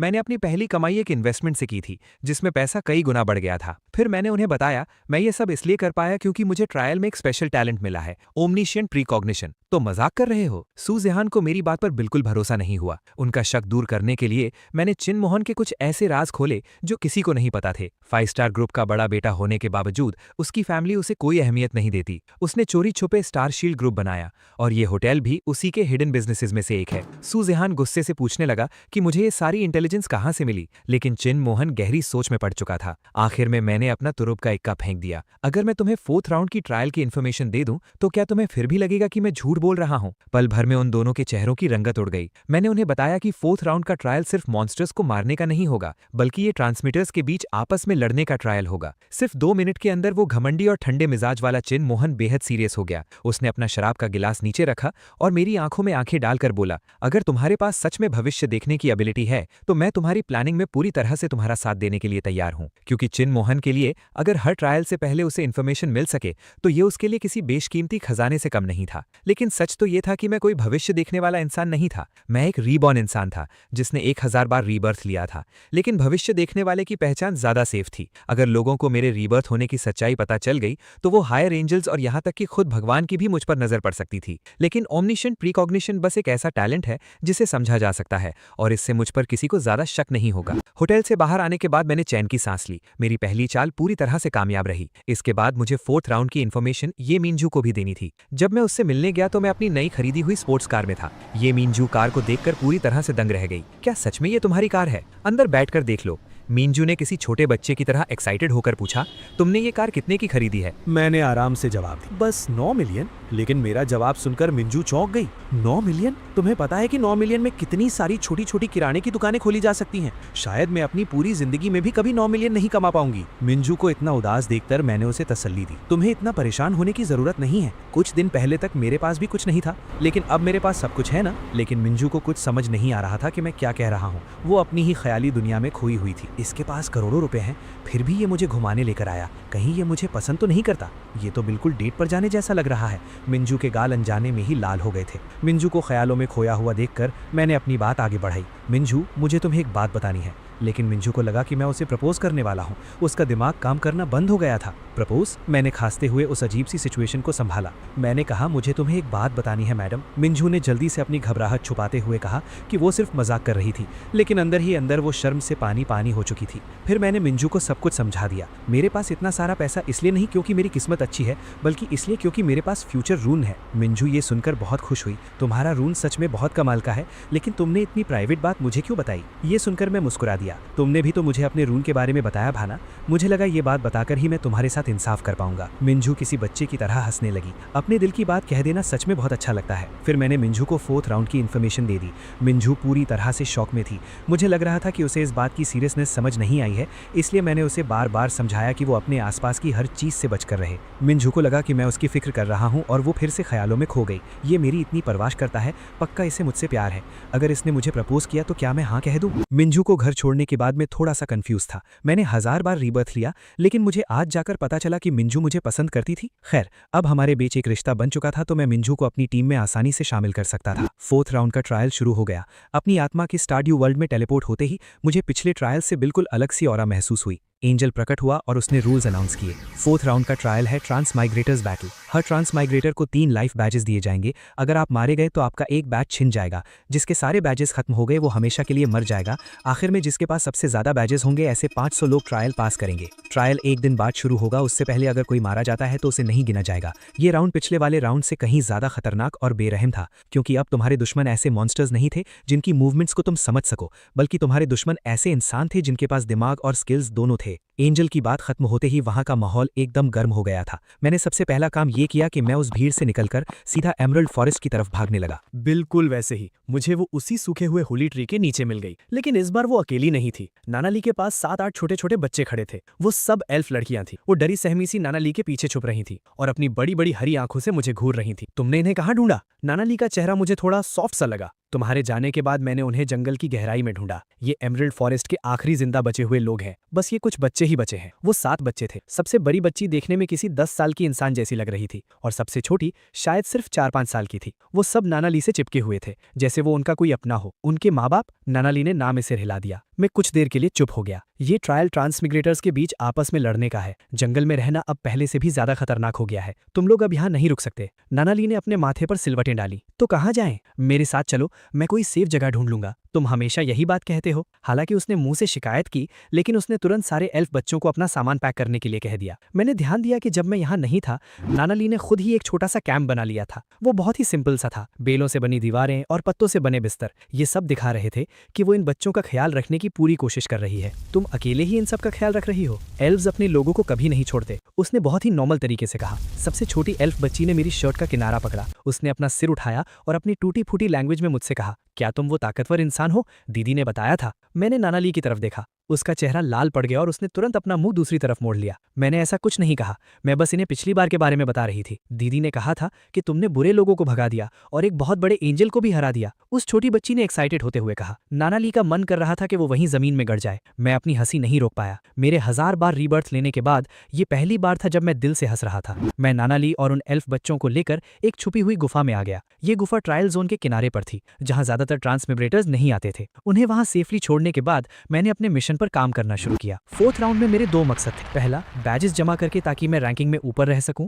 और दूसरा, माकुन को मारना ताकि मैं एक हिडन क्वेस्ट को अनलॉक कर सकूं। माकुन जोन रिप्रेजेंटेटिव बनने के बाद बहुत अकड़ में आ गया था। 3rd राउंड खत्म होने के बाद जब वो असल दुनिया में वापस गया तो उसकी अपने ही आदमियों से लड़ाई हो गई थी, और 4th राउंड शुरू होते ही उसका सबसे पहला प्लान ये था कि वो अपनी बची हुई कमांड अथॉरिटी का इस्तेमाल करके मुझे खत्म कर दे। लेकिन उसे ये नहीं पता था कि उसका मरना खुद एक हिडन क्वेस्ट को एक्टिवेट कर देगा। कुछ खास ट्रायल्स में जोन रिप्रेजेंटेटिव को मारने से एक सीक्रेट रास्ता खुलता है जो गहले ट्रायल जोन की तरफ ले जाता है। वहां एक ऐसी चीज थी जिसकी मुझे बहुत जरूरत थी। मार्कुन को ढूंढते हुए मुझे बहुत से ट्रांसमाइग्रेटर्स मिले। ज्यादातर लोग मुझे देखकर अपना रास्ता बदल लेते थे, लेकिन कुछ बेवकूफों ने मुझ पर छुपकर हमला करने की कोशिश की। उन सब का एक ही अंजाम हुआ। अपना एक बैज हारने के बाद वो अपनी जान बचाकर वहां से भाग गए। मैंने उन्हें जान से नहीं मारा, बस उनके बैजेस छीन लिए। आई ऑफ द डेथ गॉड मुझे हर किसी की कमजोरी और उनके हमले का तरीका पहले ही दिखा देती थी। मेरी बहुत ज्यादा एजिलिटी के साथ मुझ पर किया गया कोई भी हमला बेकार था। आखिरकार मैंने मार्कुन को एक पुराने खंडहर में ढूंढ लिया। उसके साथ 7-8 आदमी और भी थे। वो सब वो लोग थे जिन्हें उसने अपनी कमांड अथॉरिटी से अपना गुलाम बनाया हुआ था। अरे बॉस आ गए।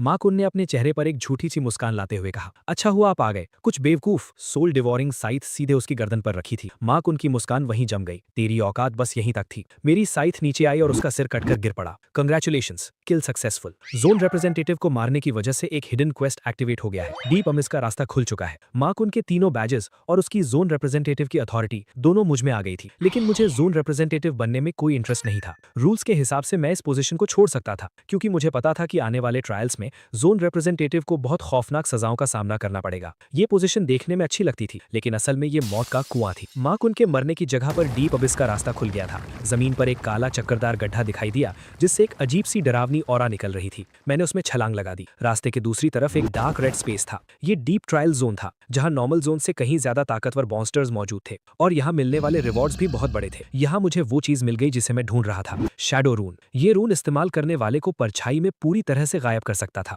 यहाँ तक कि एक एंजल भी उसे नहीं ढूंढ सकता था। मेरे लिए ये रून फ्यूचर में हायर एंजल्स का सामना करने के लिए बहुत जरूरी था। उस डीप जोन से बाहर आने के बाद 4th राउंड का ट्रायल भी खत्म होने वाला था। जब मैं वापस गुफा में आया तो नानाली उन एल्फ बच्चों को घास से अंगूठी बनाना सिखा रही थी। गुफा के बाहर से चांद की रोशनी अंदर आ रही थी और उसके सिल्वर व्हाइट बालों को चमका रही थी। ये नजारा इतना शांत और खूबसूरत था जैसे कोई पेंटिंग हो। तुम आ गए। वो ये बात पहले भी कई बार कह चुकी थी, लेकिन हर बार उसकी आवाज में पहले से ज्यादा गर्माहट थी। हाँ, मैं आ गया। वो सबसे छोटी एल्फ बच्ची, जिसका नाम शाओ ये था, अब वो मुझसे नहीं डरती थी। वो भागकर मेरे पास आई और उसने मेरे हाथ में घास से बनी एक टेढ़ी मेढ़ी अंगूठी रख दी। ये तुम्हारे लिए है, उसने कहा। दीदी ने कहा है कि इसे पहनने से तुम्हें बुरे सपने नहीं आएंगे। मैंने अपना सिर नीचा किया और उस घास की अंगूठी को देखा। मैं कुछ सेकंड के लिए चुप रहा। Thank you. पास खड़ी नैनाली चुपके से मुझे देख रही थी और उसके होठों पर एक हल्की सी मुस्कान आ गई। उस रात जब सारे एल्फ बच्चे सो गए तो मैं और नैनाली गुफा के दरवाजे पर बैठ गए। स्टारड्यू वर्ल्ड का रात का आसमान बहुत खूबसूरत था। सारे आसमान में नीले और हरे रंग के तारे चमक रहे थे, जो ब्लू स्टार के आसमान से बिल्कुल अलग थे। दूर चमक रहा ट्री ऑफ लाइफ एक हल्की सी रोशनी छोड़ रहा था और हवा में फूलों की महक थी। थैंक यू, नानाली ने अचानक कहा। किस लिए? थैंक यू कि तुमने उन्हें नहीं मारा। ज्यादातर ट्रांसमाइग्रेटर्स जब उन्हें एल्फ बच्चे मिलते हैं तो वो उन्हें रिवॉर्ड के लिए मार देते हैं या फिर उन्हें अपना गुलाम बना लेते हैं। तुम पहले इंसान हो जिसने मदद की। मैं कोई अच्छा इंसान नहीं हूं, मुझे पता है। उसने अपने घुटनों को गले लगाया और अपनी ठुड्डी उन पर टिका ली। मैंने तुम्हें बहुत से लोगों को मारते हुए देखा है, लेकिन तुम किसी बेगुनाह को नहीं मारते। मेरे लिए इतना ही काफी है। हम दोनों बहुत देर तक चुप रहे। तुम्हारे लोग अब आगे क्या करेंगे? मुझे नहीं पता। उसकी आवाज बहुत हल्की हो गई थी। एल्विन रेस का अब कोई फ्यूचर नहीं बचा है। होली ट्री सूख चुका है, हमारे घरों पर कब्जा हो गया है और सारे ताकतवर फाइटर्स मारे जा चुके हैं। बस ये कुछ बच्चे बचे हैं। तुम्हारा फ्यूचर अभी खत्म नहीं हुआ है। तुम्हें कैसे पता? क्या तुम्हारी प्रीकॉग्निशन एबिलिटी फिर से काम करने लगी है? ये कोई प्रीकॉग्निशन नहीं है, ये मेरा वादा है, मैंने उसकी आंखों में देखते हुए कहा। नानाली हैरान रह गई। उसकी हरी आंखों में तारों की चमक और मेरी परछाई दिखाई दे रही थी। जब ये सब खत्म हो जाएगा तो मैं एल्व्स के लिए एक नया घर ढूंढने में तुम्हारी मदद करूंगा। उसने कुछ कहने के लिए मुंह खोला, लेकिन फिर वो चुप हो गई। उसने अपना मुंह दूसरी तरफ घुमा लिया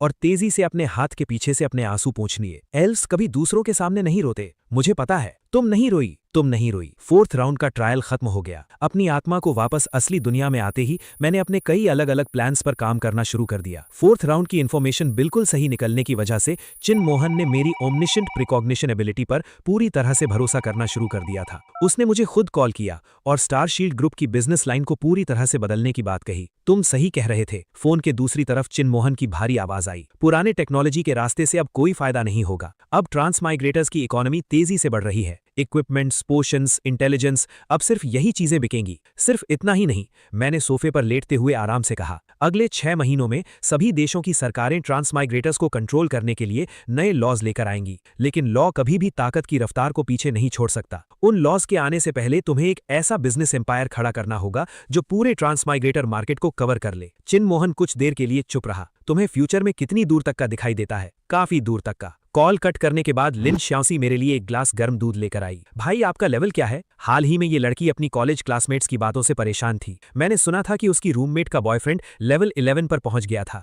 और उसने अपना क्लास चेंज भी कर लिया था और वो हर दिन कॉलेज में इसका दिखावा करता था। मैं तुम्हें अपना असली लेवल नहीं बता सकता, मैंने आराम से कहा। अगर किसी को पता चल गया कि मैं एक 30 लेवल ट्रांसमाइग्रेटर हूं तो लोग मुझे ब्लैकमेल करने के लिए लिन श्याओसी को अपना टारगेट बना लेंगे। मेरे ऐसा कहने के बाद भी लिन श्याओसी खुशी से झूम उठी। भाई, आप सच में बहुत ताकतवर हैं। मैं कल कॉलेज जाकर सबको बताऊंगी। बेवकूफ। उसने अपना मुंह चिढ़ाया और भागकर अपने कमरे में चली गई। मैंने अपना सिर हिलाया और वापस अपने काम में लग गया।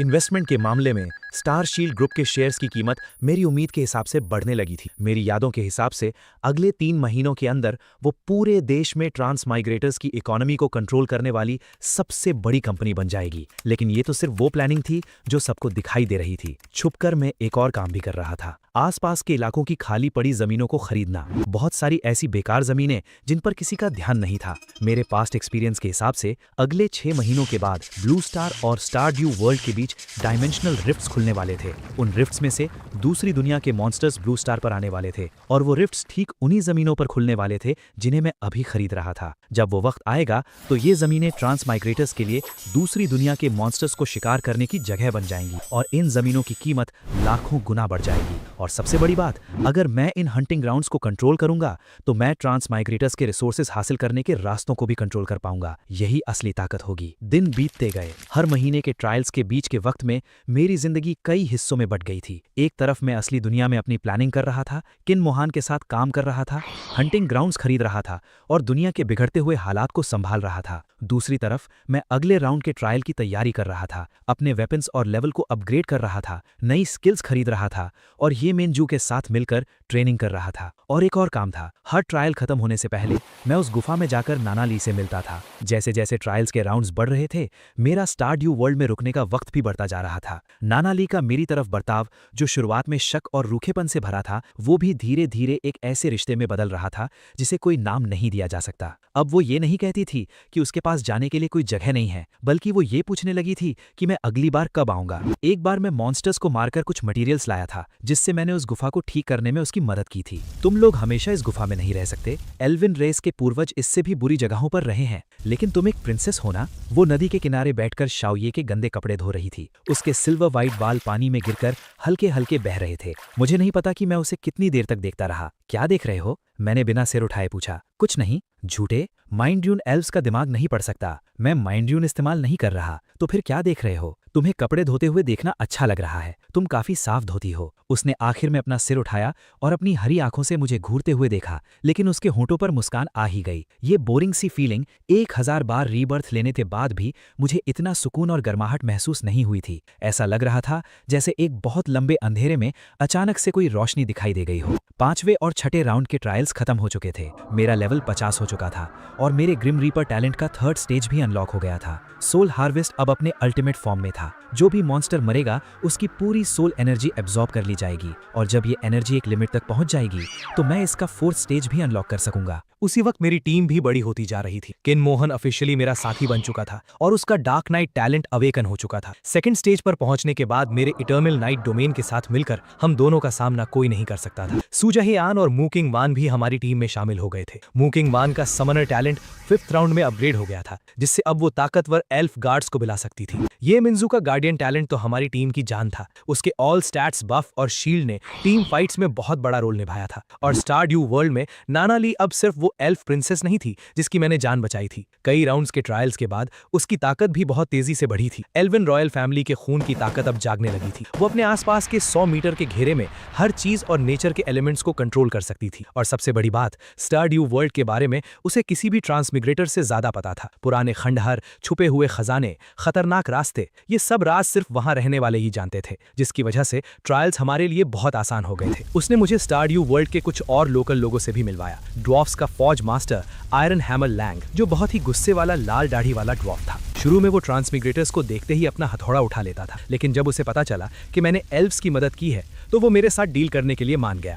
उसके बनाए हुए वेपन्स और आर्मर्स सिस्टम शॉप से कहीं ज्यादा अच्छे थे। बीस्टमैन का यंग फाइटर गेल बारू, जो सिल्वर वुल्फ ट्राइब का दूसरा बेटा था, ट्रांसमिग्रेटर्स के एक हमले में उसका एक हाथ कट गया था, लेकिन वो अभी भी पहले जितना ही खूंखार था। वो ट्रांसमिग्रेटर से नफरत करता था, लेकिन नाना ली की बहुत इज्जत करता था, क्योंकि 100 साल पहले एल्व्स ने सिल्वर वुल्फ ट्राइब की जान बचाई थी। और एक मिस्टीरियस हाफ एल्फ पोशन मेकर नाइटशेड, जिसका असली नाम किसी को नहीं पता था, वो ब्लैक मार्केट में बहुत रेयर पोशंस बेचता था। उसकी कीमतें आसमान छूती थी, लेकिन उसका असर भी उतना ही कमाल का था। स्टारड्यू वर्ल्ड के ये लोकल लोग धीरे धीरे इस दूसरी दुनिया में मेरे नेटवर्क का हिस्सा बन रहे थे। मुझे सेंटर में रखकर दोनों वर्ल्ड्स में फैली हुई एक नई ताकत खड़ी हो रही थी, लेकिन सब कुछ इतना आसान नहीं था। 7th राउंड के ट्रायल से ठीक पहले मुझे एक बहुत डरावनी खबर मिली। किन मोहन के इंटेलिजेंस नेटवर्क को पता चला था कि ब्लू स्टार पर एक मिस्टीरियस ऑर्गेनाइजेशन छुपकर काम कर रही है। इस ऑर्गेनाइजेशन के सभी मेंबर्स हाई लेवल ट्रांसमिग्रेटर्स थे और वो खुद को द चोजन कहते थे। उनका मानना था कि ट्रांसमिग्रेटर्स भगवान के चुने हुए लोग हैं और आम इंसानों को ट्रांसमिग्रेटर्स का गुलाम बनकर रहना चाहिए। उनकी इस सोच ने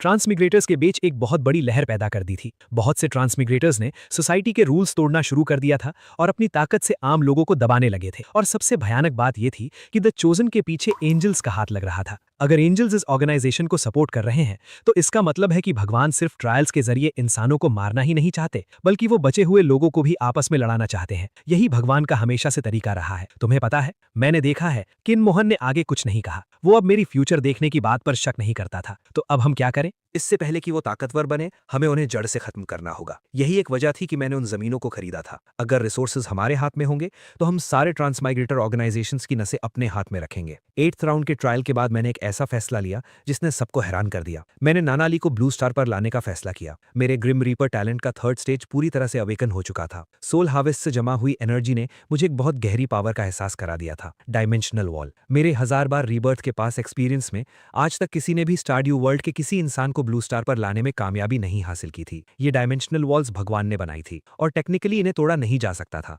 लेकिन ग्रिम रीपर असल में क्या था? मौत को कंट्रोल करना। और डायमेंशनल वॉल भी एक तरह की मौत ही थी। ये दो दुनियाओं के बीच के हर कनेक्शन का एंड था। अगर ग्रिम रीपर एंड को कंट्रोल कर सकता है तो मैं इस डायमेंशनल रास्ते को भी फाड़ सकता हूँ। उस रात गुफा के बाहर खुले मैदान में मैंने अपनी सोल डिवावरिंग साइथ को हवा में उठाया। जमा हुई सारी सोल एनर्जी उस ब्लेड पर आ गई और वो एक नीली आग में बदल गई। नैनाली सबसे छोटी एल्फ बच्ची को गले लगाए हुए मेरे पास खड़ी थी। उस आग की चमक उसकी हरी आंखों में दिखाई दे रही थी। क्या तुम सच में ये करना चाहते हो? उसकी आवाज थोड़ी कांप रही। डायमेंशनल वॉल को तोड़ने से भगवान को पता चल जाएगा और वो आ जाएंगे। मैंने अपनी पूरी ताकत लगाकर अपनी साइड से हवा में एक जोरदार वार किया। ब्लेड ने किसी चीज को नहीं काटा लेकिन हवा में काला सा चीरा पड़ गया। उस चीरे के दूसरी तरफ रोशनी से नहाया हुआ एक शहर दिखाई दे रहा था। वो ब्लू स्टार की रात का नजारा था। Grim reaper talent 4th stage awaken हो गया है। तुम्हें दोनों दुनियाओं के बीच रास्ता खोलने की पावर मिल गई है। वार्निंग, तुम्हारे इस एक्शन को हायर एंजल्स ने डिटेक्ट कर लिया है। मुझे कोई परवाह नहीं। चलो। मैंने अपना हाथ आगे बढ़ाया। नैनाली ने मेरे हाथ को देखा और फिर अपने पीछे खड़े एल्फ बच्चों को देखा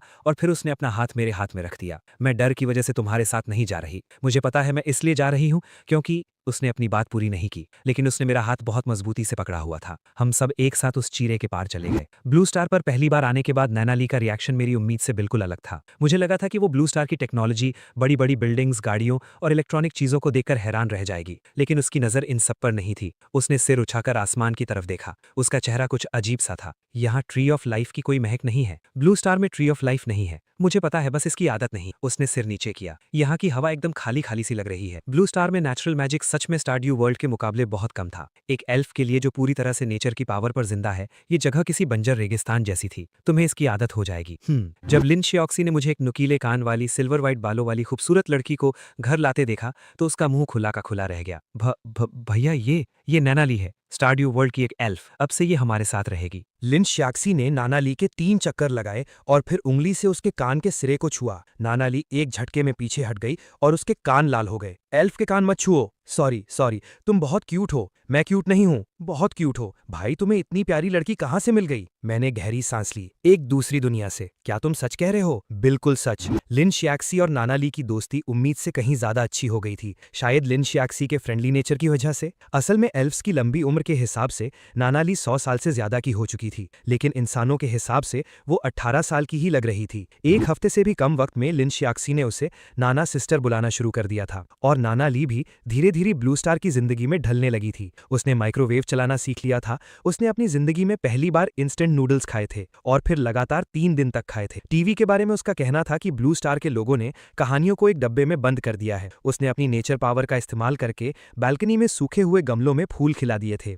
इन छोटी छोटी चीजों ने इस ठंडे और आलीशान घर को आखिर में एक घर जैसा बना दिया था। एक रात मैं गेस्ट रूम में अपना काम कर रहा था। नानाली बालकनी से अंदर आई। तुम अभी तक नहीं सोए? कुछ काम खत्म करना है। तुम्हें हर दिन कोई ना कोई काम होता है। वो मेरे सामने बैठ गई और अपनी हरी आंखों से मुझे देखने लगी। स्टारड्यू वर्ल्ड में तुम एक फाइटर थे, यहाँ तुम एक बिजनेसमैन हो। तुम ये सब कब तक करोगे? जब तक सब कुछ खत्म नहीं हो जाता। सब कुछ कब खत्म होगा? जब मैं उन भगवानों को हरा दूंगा। वो कुछ देर के लिए चुप हो गई। तुमने कहा था कि तुम एल्फ्स के लिए एक नया घर ढूंढोगे। मैं भूला नहीं हूँ। मुझे पता है तुम नहीं भूले। मैं बस अपने हाथों को देखा। मैं बस ये कहना चाहती हूँ कि तुम्हें हर चीज का बोझ अकेले उठाने की जरूरत नहीं है। मैंने सिर उठाया। उसका चेहरा बहुत सीरियस था। उसमें वो पहले जैसी जिद या रूखापन नहीं था, बल्कि वो मुझे बहुत प्यार से देख रही थी। एल्फ्स में कहावत है, सबसे मजबूत पत्थर को भी पानी की नरमी की जरूरत होती है। तुम्हें अकेले हर चीज का सामना करने की जरूरत नहीं है। मैं बहुत देर तक चुप रहा। 1000 बार रीबर्थ, 1000 बार अकेले लड़ना। मुझे हर चीज का बोझ अकेले उठाने की आदत हो चुकी थी, लेकिन इस वक्त उसकी हरी आंखों को देखकर मुझे अचानक लगा कि शायद इस बार मुझे अकेले लड़ने की जरूरत नहीं है। ठीक है, मैंने सिर्फ इतना कहा, लेकिन नानाली मुस्कुरा दी। वो एक सच्ची और दिल से निकली मुस्कान थी, जो स्टारड्यू वर्ल्ड के तारों से भरे आसमान से भी ज्यादा खूबसूरत थी। पर ये खुशियां ज्यादा दिन नहीं टिकी। 9th राउंड के ट्रायल से पहले मुझे कई तरफ से वार्निंग्स मिलने लगी थी। हायर एंजल्स ने दखल देना शुरू कर दिया था। इससे पहले के ट्रायल्स में सिर्फ लो लेवल गाइड एंजल्स और पनिशमेंट एनवॉयज आते थे, लेकिन 9th राउंड से ट्रायल के मैनेजर्स जजमेंट एंजल्स होंगे, जो थ्रोन एंजल्स के बाद दूसरे सबसे हाई लेवल के एंजल्स होते हैं। जजमेंट एंजल्स की ताकत पनिशमेंट एनवॉयज के मुकाबले कहीं ज्यादा खतरनाक थी। मेरे पास्ट एक्सपीरियंस के हिसाब से जब पहली बार जजमेंट एंजल आया था तो उसने 10,000 से ज्यादा ट्रांसमाइग्रेटर्स को मार डाला था। यहाँ तक कि 70 लेवल से ज्यादा के टॉप ट्रांसमाइग्रेटर्स की टीम्स भी उनके सामने मुश्किल से टिक पाती थी। और सबसे बड़ी बात, मैंने जो डायमेंशनल रास्ता तोड़ा था उसे हायर एंजल्स ने डिटेक्ट कर लिया था। वो मुझ पर नजर रखे हुए थे।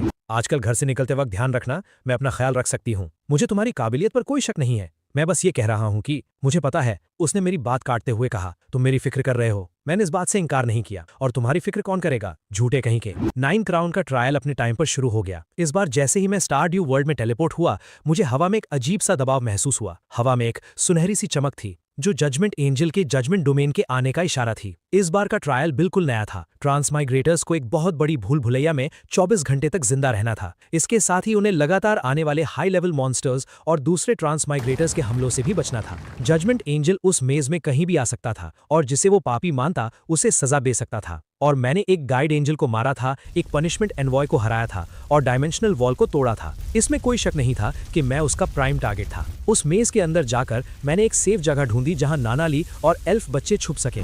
आयन हैमर लैंग भी वहीं था। उसे पिछले ट्रायल में अपना ड्वार्फ्स का इलाका छोड़ना पड़ा था और वो अपने आखिरी कुछ शागिर्दों के साथ यहाँ आ गया था। ओ लड़के, उस बूढ़े ड्वार्फ ने अपना हथौड़ा घुमाते हुए कहा, तूने बहुत बड़ी मुसीबत मोल ले ली है। जजमेंट एंजल्स उन पहले वाले गुंडों जैसे नहीं है। मुझे पता है फिर भी मरने आ गया। क्योंकि अगर मैं अभी नहीं लड़ा तो अगली बार जो आएगा वो जजमेंट एंजल नहीं बल्कि थ्रोन एंजल होगा, जो इससे भी भयानक होगा। जब तक मेरे पास चांस है मैं इसे खत्म करूंगा। मैंने उस मेज में अपना जाल बिछाना शुरू किया। ट्रैकिंग और स्काउटिंग स्किल्स की मदद से मैंने जजमेंट एंजल के आने के रास्ते का अंदाजा लगा लिया। फिर मैंने उसके रास्ते में एक ट्रैप लगा दिया। ये कोई फिजिकल ट्रैप नहीं था बल्कि एक इन्फॉर्मेशन ट्रैप था। मैंने जानबूझकर कई जगहों पर अपनी ऑरा के निशान छोड़ दिए ताकि जजमेंट एंजल उस तरफ आए जहां मैं उसे बुलाना चाहता था। मेज के सबसे गहरे हिस्से में एक पुरानी सील से बंद जगह थी। ये वो जगह थी जहां पुराने वक्त में स्टारड्यू वर्ल्ड के मॉन्स्टर्स को कैद किया जाता था। हालांकि वो सील अब कमजोर हो चुकी थी, लेकिन उसकी बची हुई पावर भी एक एंजल की होली ऑरा को कमजोर कर सकती थी। सब कुछ सेट करने के बाद मैं अकेला उस जगह के अंदर चला गया। जजमेंट एंजल बिल्कुल मेरे प्लान के हिसाब से वहीं आया।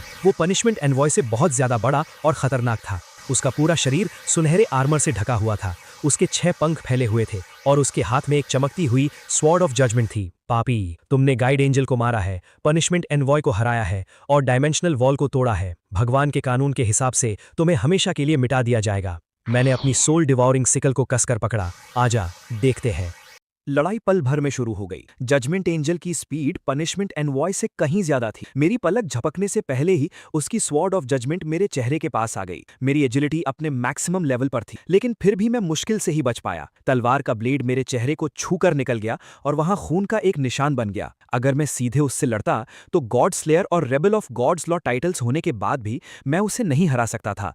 लेकिन मैं कभी कोई ऐसी लड़ाई नहीं लड़ता जिसमें मेरी जीत पक्की ना हो। Night of death, eternal night domain फैल गया। अंधेरे ने सारी रोशनी को निगल लिया, यहां तक कि स्वॉर्ड ऑफ जजमेंट की रोशनी को भी। लेकिन जजमेंट एंजल जोर से गुर्राया और उसके जजमेंट डोमेन ने जवाब में हमला किया। सुनहरी रोशनी अंधेरे को हटाने की कोशिश कर रही थी। दोनों डोमेन्स के बीच एक भयानक टक्कर हुई। ठीक उसी वक्त उस जगह की वो पुरानी सील एक्टिवेट हो गई। पुराने जमाने की वो पावर जजमेंट एंजल की होली ऑरा को ऐसे काटने लगी जैसे तेजाब किसी लोहे को काटता है। ये क्या है? पहली बार जजमेंट एंजल की आवाज में घबराहट सुनाई दी। ये वो जगह है जहां स्टारड्यू वर्ल्ड के पुराने मॉन्स्टर्स को कैद किया गया था। इसकी सील कमजोर हो गई है, लेकिन होली क्रीचर्स पर ये अब भी असर करती है। तुम्हें क्या लगा मैंने ये जगह ऐसे ही चुन ली थी? जजमेंट एंजल की पावर कम से कम 30% तक घट गई थी, लेकिन फिर भी वो बहुत खतरनाक था। उसकी स्वॉर्ड ऑफ जजमेंट के हर एक वार में दुनिया को तबाह करने की ताकत थी। मैं अपनी जान बचाते हुए भाग रहा था और मेरे शरीर पर घाव बढ़ते जा रहे थे। एक बार जब मैं बचने में नाकाम रहा तो उसकी तलवार मेरे बाएं कंधे के पार निकल गई। उस भयानक दर्द से मेरी आंखों के आगे अंधेरा छा गया, लेकिन मैं पीछे नहीं हटा।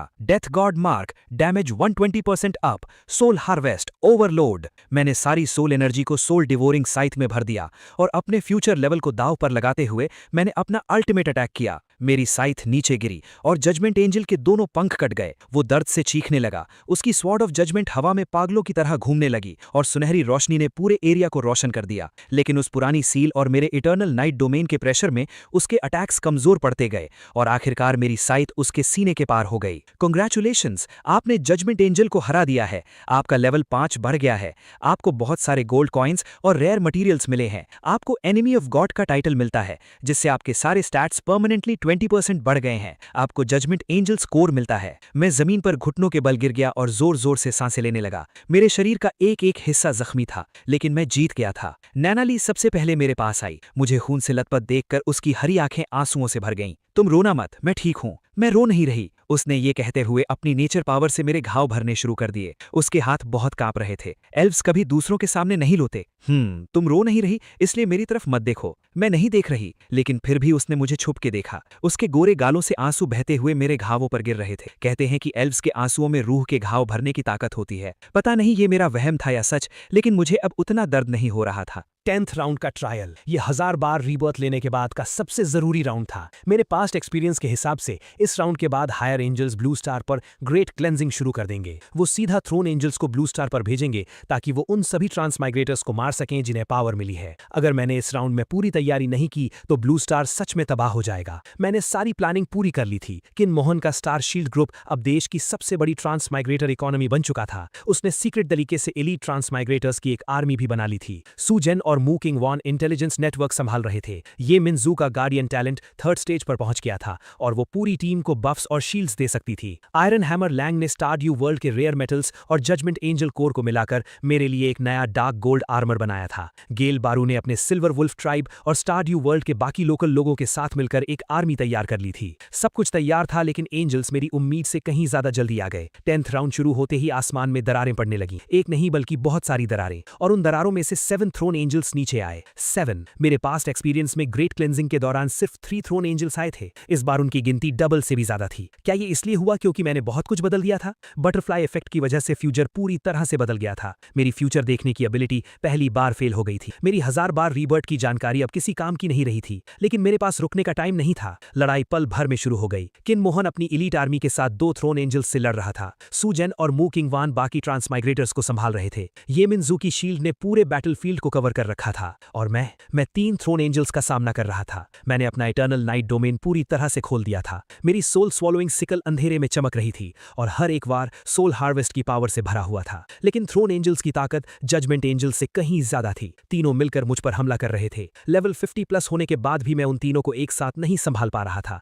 मेरे शरीर पर अनगिनत घाव हो चुके थे। उन तीनों के डोमेन्स के सामने मेरा इटर्नल नाइट डोमेन टूटने लगा था। ठीक उसी वक्त बैटलफील्ड के किनारे से एक हरी रोशनी आई। जमीन से बहुत सारी बेलें निकली और उन्होंने एक थ्रोन एंजल के पंखों को जकड़ लिया। नानाली, तुम क्या कर रही हो? यहाँ से भागो! लेकिन वो पीछे नहीं हटी। उसकी एल्विन रॉयल ब्लड लाइन की ताकत पूरी तरह से जाग चुकी थी। उसके सिल्वर व्हाइट बाल नेचर पावर के प्रेशर में हरे हो गए थे। उसका पूरा शरीर चमक रहा था। वो अपनी लाइफ फोर्स चला रही थी। एल्व्स का गुरूर मुझे अपने साथियों को लड़ते हुए छोड़कर भागने नहीं देगा। उसकी नेचर पावर ने उस थ्रोन एंजल को पूरे 5 सेकंड तक रोके रखा। 5 सेकंड काफी थे मुझे बाकी 2 एंजल्स को मारने के लिए, लेकिन इसकी कीमत ये थी कि तीसरे थ्रोन एंजल ने आजाद होने के बाद अपनी जजमेंट लाइट से उसके शरीर के पार वार किया। वक्त जैसे वहीं रुक गया। मैंने उसके शरीर को धीरे धीरे जमीन पर गिरते हुए देखा। उसके हरे बाल फिर से सिल्वर व्हाइट हो गए थे। उसकी हरी आंखें मुझे देख रही थीं और उसके होंठ थोड़े से हिले। मैं भागकर उसके पास गया और उसे अपनी बाहों में ले लिया। नानाली मुस्कुराई, बहुत कमजोर लेकिन बहुत प्यारी सी मुस्कान। मुझसे वादा करो लिन्यू,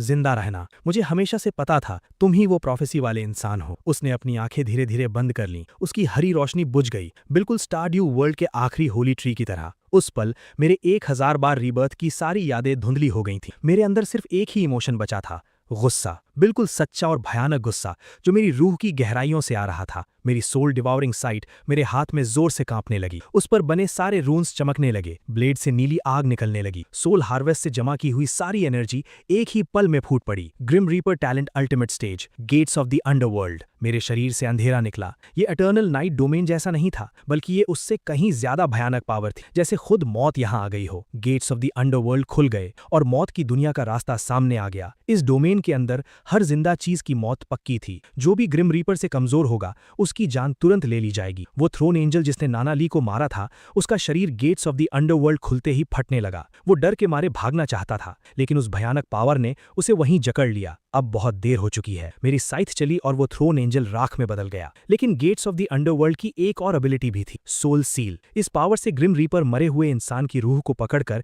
किसी चीज में कैद कर सकता था, ताकि वो ना मिटे और ना ही रीबर्थ ले। मैंने अपनी साइथ को जमीन में गाड़ दिया और अपने हाथ जोड़े। वो नीली आग लाखों धागों में बदल गई और नानाली के शरीर से लिपट गई। उसकी रूह, एक हरे रंग का छोटा सा सितारा, उसके शरीर से धीरे धीरे बाहर आया। मैंने उसे बहुत प्यार से अपने हाथों में लिया और फिर उसे जजमेंट एंजल कोर के अंदर कैद कर दिया। उस कोर पर हरे रंग की लाइनें बन गईं, जैसे कोई दिल धीरे धीरे धड़क रहा हो, मेरा इंतजार करना। मैंने उस कोर को अपने सीने पर लगा लिया, बिल्कुल अपने दिल के पास, और फिर मैं मुड़कर बाकी बचे हुए थ्रोन एंजल्स की तरफ देखने लगा। तुम सब, चाहे तुम भगवान ही क्यों ना हो, तुम्हें इसकी कीमत चुकानी पड़ेगी। उस लड़ाई के बाद सारे 7 थ्रोन एंजल्स मारे गए थे, लेकिन हमारा नुकसान बहुत ज्यादा था। ट्रांसमिटर्स की आधी आर्मी मारी गई थी। किन मुहान बहुत बुरी तरह घायल था और सू जहन का एक हाथ कट चुका था। ये मिनजू ने शील्ड को बनाए रखने के लिए अपनी सारी पावर लगा दी थी और वो 3 दिन 3 रात तक बेहोश रही थी। लेकिन सबसे बड़ा नुकसान मेरे सीने पर लटका हुआ वो कोर था, जो एक सोए हुए सितारे की तरह हल्की हरी रोशनी दे रहा था। ब्लू स्टार पर वापस आने के बाद लिन शियाओजी मुझे देखकर मेरे गले लग गई। भाई आप ठीक हैं? न्यूज में आ रहा है कि कुछ बहुत बुरा हुआ है। फिर उसने मेरे चेहरे की तरफ देखा। मेरा चेहरा पहले जैसा नहीं था। वो ठंडा या शांत नहीं था, बल्कि उसमें एक ऐसा खालीपन था जो उसने पहले कभी नहीं देखा था। नाना दीदी कहाँ हैं? मैं बहुत देर तक चुप रहा। वो अभी सो रही हैं। लिन शियाओजी ने मेरे सीने पर लटके हुए उस कोर को देखा और वो सब कुछ समझ गई। उसने मुझसे और कुछ नहीं पूछा, बस मुझे कसकर गले लगा लिया। उसके बाद के दिन बहुत लंबे थे। मैंने अपनी सारी ताकत सिर्फ 2 चीजों में लगा दी। पहला, अपनी आर्मी को बड़ा करना ताकि मैं भगवानों के साथ फाइनल बैटल कर सकूं, और दूसरा, नाना ली को जिंदा करने का तरीका ढूंढना। सोल सील सिर्फ एक टेम्पररी सोल्यूशन था। उसकी रूह उस कोर में सेव थी। वो मिटेगी नहीं, लेकिन वो जाग भी नहीं सकती थी। उसे सच में जिंदा करने के लिए मुझे कोई ऐसा तरीका ढूंढना था जो उसका शरीर वापस बना सके और उसकी रूह को उसमें पूरी तरह से मिला सके। स्टारड्यू वर्ल्ड की पुरानी किताबों में एक लेजेंड था, seed of the tree of life. Elves का होली ट्री 100 साल पहले सूख गया था, लेकिन कहते हैं कि सूखने से पहले उसने एक बीज छोड़ा था। उस बीज में स्टारड्यू वर्ल्ड की सबसे पुरानी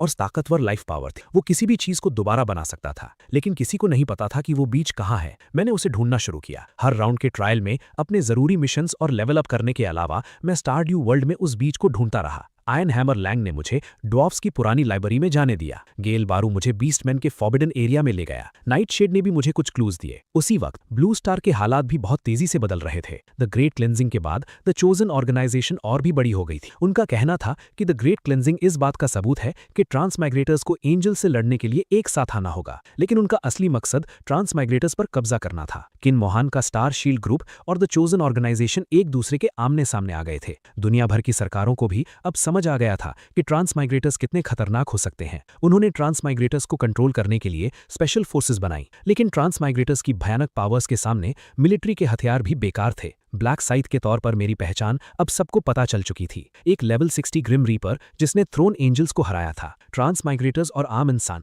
दोनों मुझे इस दुनिया का सबसे ताकतवर इंसान मानते थे। द चोजन ने मुझे टेस्ट करने के लिए कई बार अपने आदमी भेजे। मेरा जवाब बहुत सीधा था, उन्हें मार दो, किसी को जिंदा मत छोड़ना। उस दौरान ये मिनजू हमेशा मेरे साथ रही। उसे नाना ली के बारे में पता था और वो ये भी जानती थी कि मैं हर दिन उस कोर को अपने हाथ में लेकर उस सोई हुई लड़की से बातें करता था। एक रात मैं बालकनी के शीशे के सामने बैठा था। वो मेरे पास आई। तुम ठीक हो? मैं ठीक नहीं हूं। वो मेरे पास बैठ गई। तुम्हें पता है, जब मैं तुमसे पहली बार मिली थी तो मुझे लगा था कि तुम बाकियों से अलग हो। तुम्हें सब कुछ पता रहता था, तुम फ्यूचर देख सकते थे, लेकिन तुम कभी खुश नहीं दिखते थे। लेकिन फिर जब मैंने तुम्हें नाना ली के साथ देखा, तब तुम मुझे एक जिंदा इंसान लगे। तुम हंसते थे, मजाक करते थे और उसके लिए फालतू के काम करते थे, जैसे उसकी गुफा ठीक करना। सिर्फ उसी वक्त तुम अपने असली रूप में होते थे। उसकी आवाज बहुत धीमी थी, जैसे वो डर रही हो कि कहीं कुछ टूट ना जाए। मैंने उसकी तरफ देखा। ये मिनजू ने एक हल्की सी मुस्कान दी, लेकिन उसकी आंखें लाल थीं। गलत मत समझना, मैं तुम्हें प्रपोज नहीं कर रही हूं। मैं बस ये कहना चाहती हूं कि तुम उसे वापस लाने का कोई ना कोई तरीका जरूर ढूंढ लोगे। तुम वो रीबोर्न इंसान हो ना?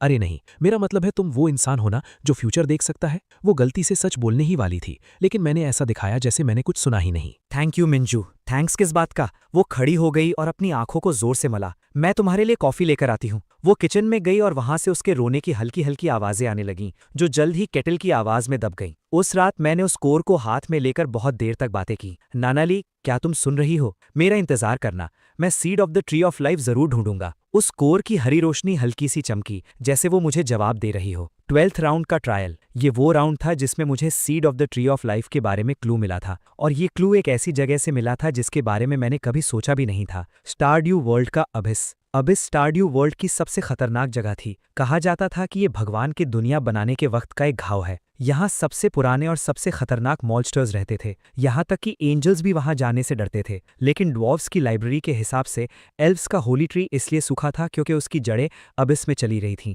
और उस होली ट्री का आखिरी बीज अबिस की सबसे गहराई में छिपा हुआ था। मैं अबिस में गया। वहाँ कोई रोशनी नहीं थी, लेकिन इटर्नल नाइट डोमेन वाले ग्रिम रीपर के लिए अंधेरा ही उसका असली घर था। अब इसके मॉन्स्टर्स किसी भी नॉर्मल ट्रायल मॉन्स्टर्स से ज़्यादा खौफनाक थे। Giant shadow worms, abyss golems, void rivers, हर एक मॉन्स्टर आर्म ट्रांसमिग्रेटर्स की पूरी टीम को खत्म करने के लिए काफ़ी था। लेकिन अब मेरा लेवल 70 से भी ज़्यादा हो चुका था। सोल डिवॉरिंग साइथ अपने रास्ते में आने वाली हर चीज़ को काट रही थी। सोल हार्वेस्ट से मुझे लगातार एनर्जी मिल रही थी, जिससे मैं लड़ते लड़ते और भी मजबूत हो रहा था। अब इसकी सबसे गहराई में आखिरकार मुझे वो मिल गया, एक सेब की साइज का बीज जिससे हल्की हल्की हरी रोशनी निकल रही थी और जो एक ट्रांसपेरेंट क्रिस्टल के अंदर बंद था। Seed of the Holi tree. मैंने उसे बहुत प्यार से अपनी इन्वेंट्री में रख लिया। जमीन पर वापस आने के बाद मैंने देखा कि जिन एल्फ बच्चों का नानाली ख्याल रखती थी वो अब काफी बड़े हो चुके थे। शाओ ये को अब सिर्फ ये कहा जाना चाहिए था, वो अब खुद अपनी नेचर पावर इस्तेमाल कर सकती थी। अंकल, क्या आपको वो मिल गया? हाँ, मिल गया। तो क्या अब नानाली दीदी उठ जाएंगी? बहुत जल्दी। उसे जिंदा करने की रस्म स्टारड्यू वर्ल्ड और ब्लू स्टार के बाउंड्री पर होनी थी, ठीक उसी जगह है जहां से मैंने डायमेंशनल वॉल को तोड़ा था। दोनों दुनियाओं की पावर वहां एक साथ मिल रही थी। किन मोहान, मू चिंगवान, ये मिंजू, मेरे सारे टीममेट्स वहां मौजूद थे। आयरन हैमर लैंग, गेल बारू, नाइट शेड, स्टारड्यू वर्ल्ड के मेरे सारे एलाइज भी आ गए थे। एल्फ बच्चों ने गोल घेरा बनाया और अपनी नेचर पावर से लाइफ एनर्जी देनी शुरू की। मैंने उस seed of the Holi tree को मिट्टी में दबाया और फिर उस कोर को, जिसमें नानाली की रूह कैद थी, उस बीज के ऊपर रख दिया। Gates of the underworld. लेकिन इस बार मैं किसी की जान लेने नहीं बल्कि जान वापस करने आया था। गेट्स ऑफ द अंडरवर्ल्ड की पावर उल्टी दिशा में काम करने लगी। वो नीली आग एक बहुत ही प्यारी और नर्म रोशनी में बदल गई और उसने उस कोर और बीज को अपनी बाहों में ले लिया। Seed of the Holi tree ने उगना शुरू किया। एक छोटा सा हरा पौधा मिट्टी से बाहर निकला और देखते ही देखते वो बड़ा होने लगा। उसकी डालियां और पत्ते एक बहुत ही गर्म और सुकून देने वाली रोशनी फैला रहे थे, जैसे वो किसी को गले लगा रहे हो। उस कोर की हरी रोशनी और तेज हो गई और फिर वो टूट गया। एक रोशनी का साया उस दरार से बाहर आया और धीरे धीरे एक शरीर में बदलने लगा। सिल्वर वाइट बाल, नुकीले कान और इतनी गोरी स्किन जो लगभग ट्रांसपेरेंट लग रही थी। नैनाली। उसकी पलकें हल्की सी हिली और फिर उसकी हरी आंखें खुल गईं। उसने चारों तरफ देखा, फिर खुद को देखा और आखिरकार मेरी तरफ देखा। मैं कितनी देर तक सोती रही? बहुत लंबे वक्त तक। तुम थोड़ी बूढ़ी लग रही हो। बकवास। वो मुस्कुरा दी, वही जिद्दी और प्यारी सी मुस्कान जिसे मैं इतनी अच्छी तरह जानता था। एल्व्स कभी दूसरों के सामने नहीं रोते, उसने कहा और फिर उसकी आंखों से आंसू बहने लगे। हे दोस्तों, इस वीडियो को देखने के लिए आपका बहुत बहुत शुक्रिया। प्लीज इस वीडियो को लाइक और शेयर जरूर करें। अगर आप चाहते हैं कि हम इस कहानी को जारी रखें तो प्लीज इस वीडियो को अपना पूरा सपोर्ट दें और ऐसी ही नई नई स्टोरीज के लिए चैनल को अभी सब्सक्राइब कर लें। मिलते हैं अगले वीडियो में।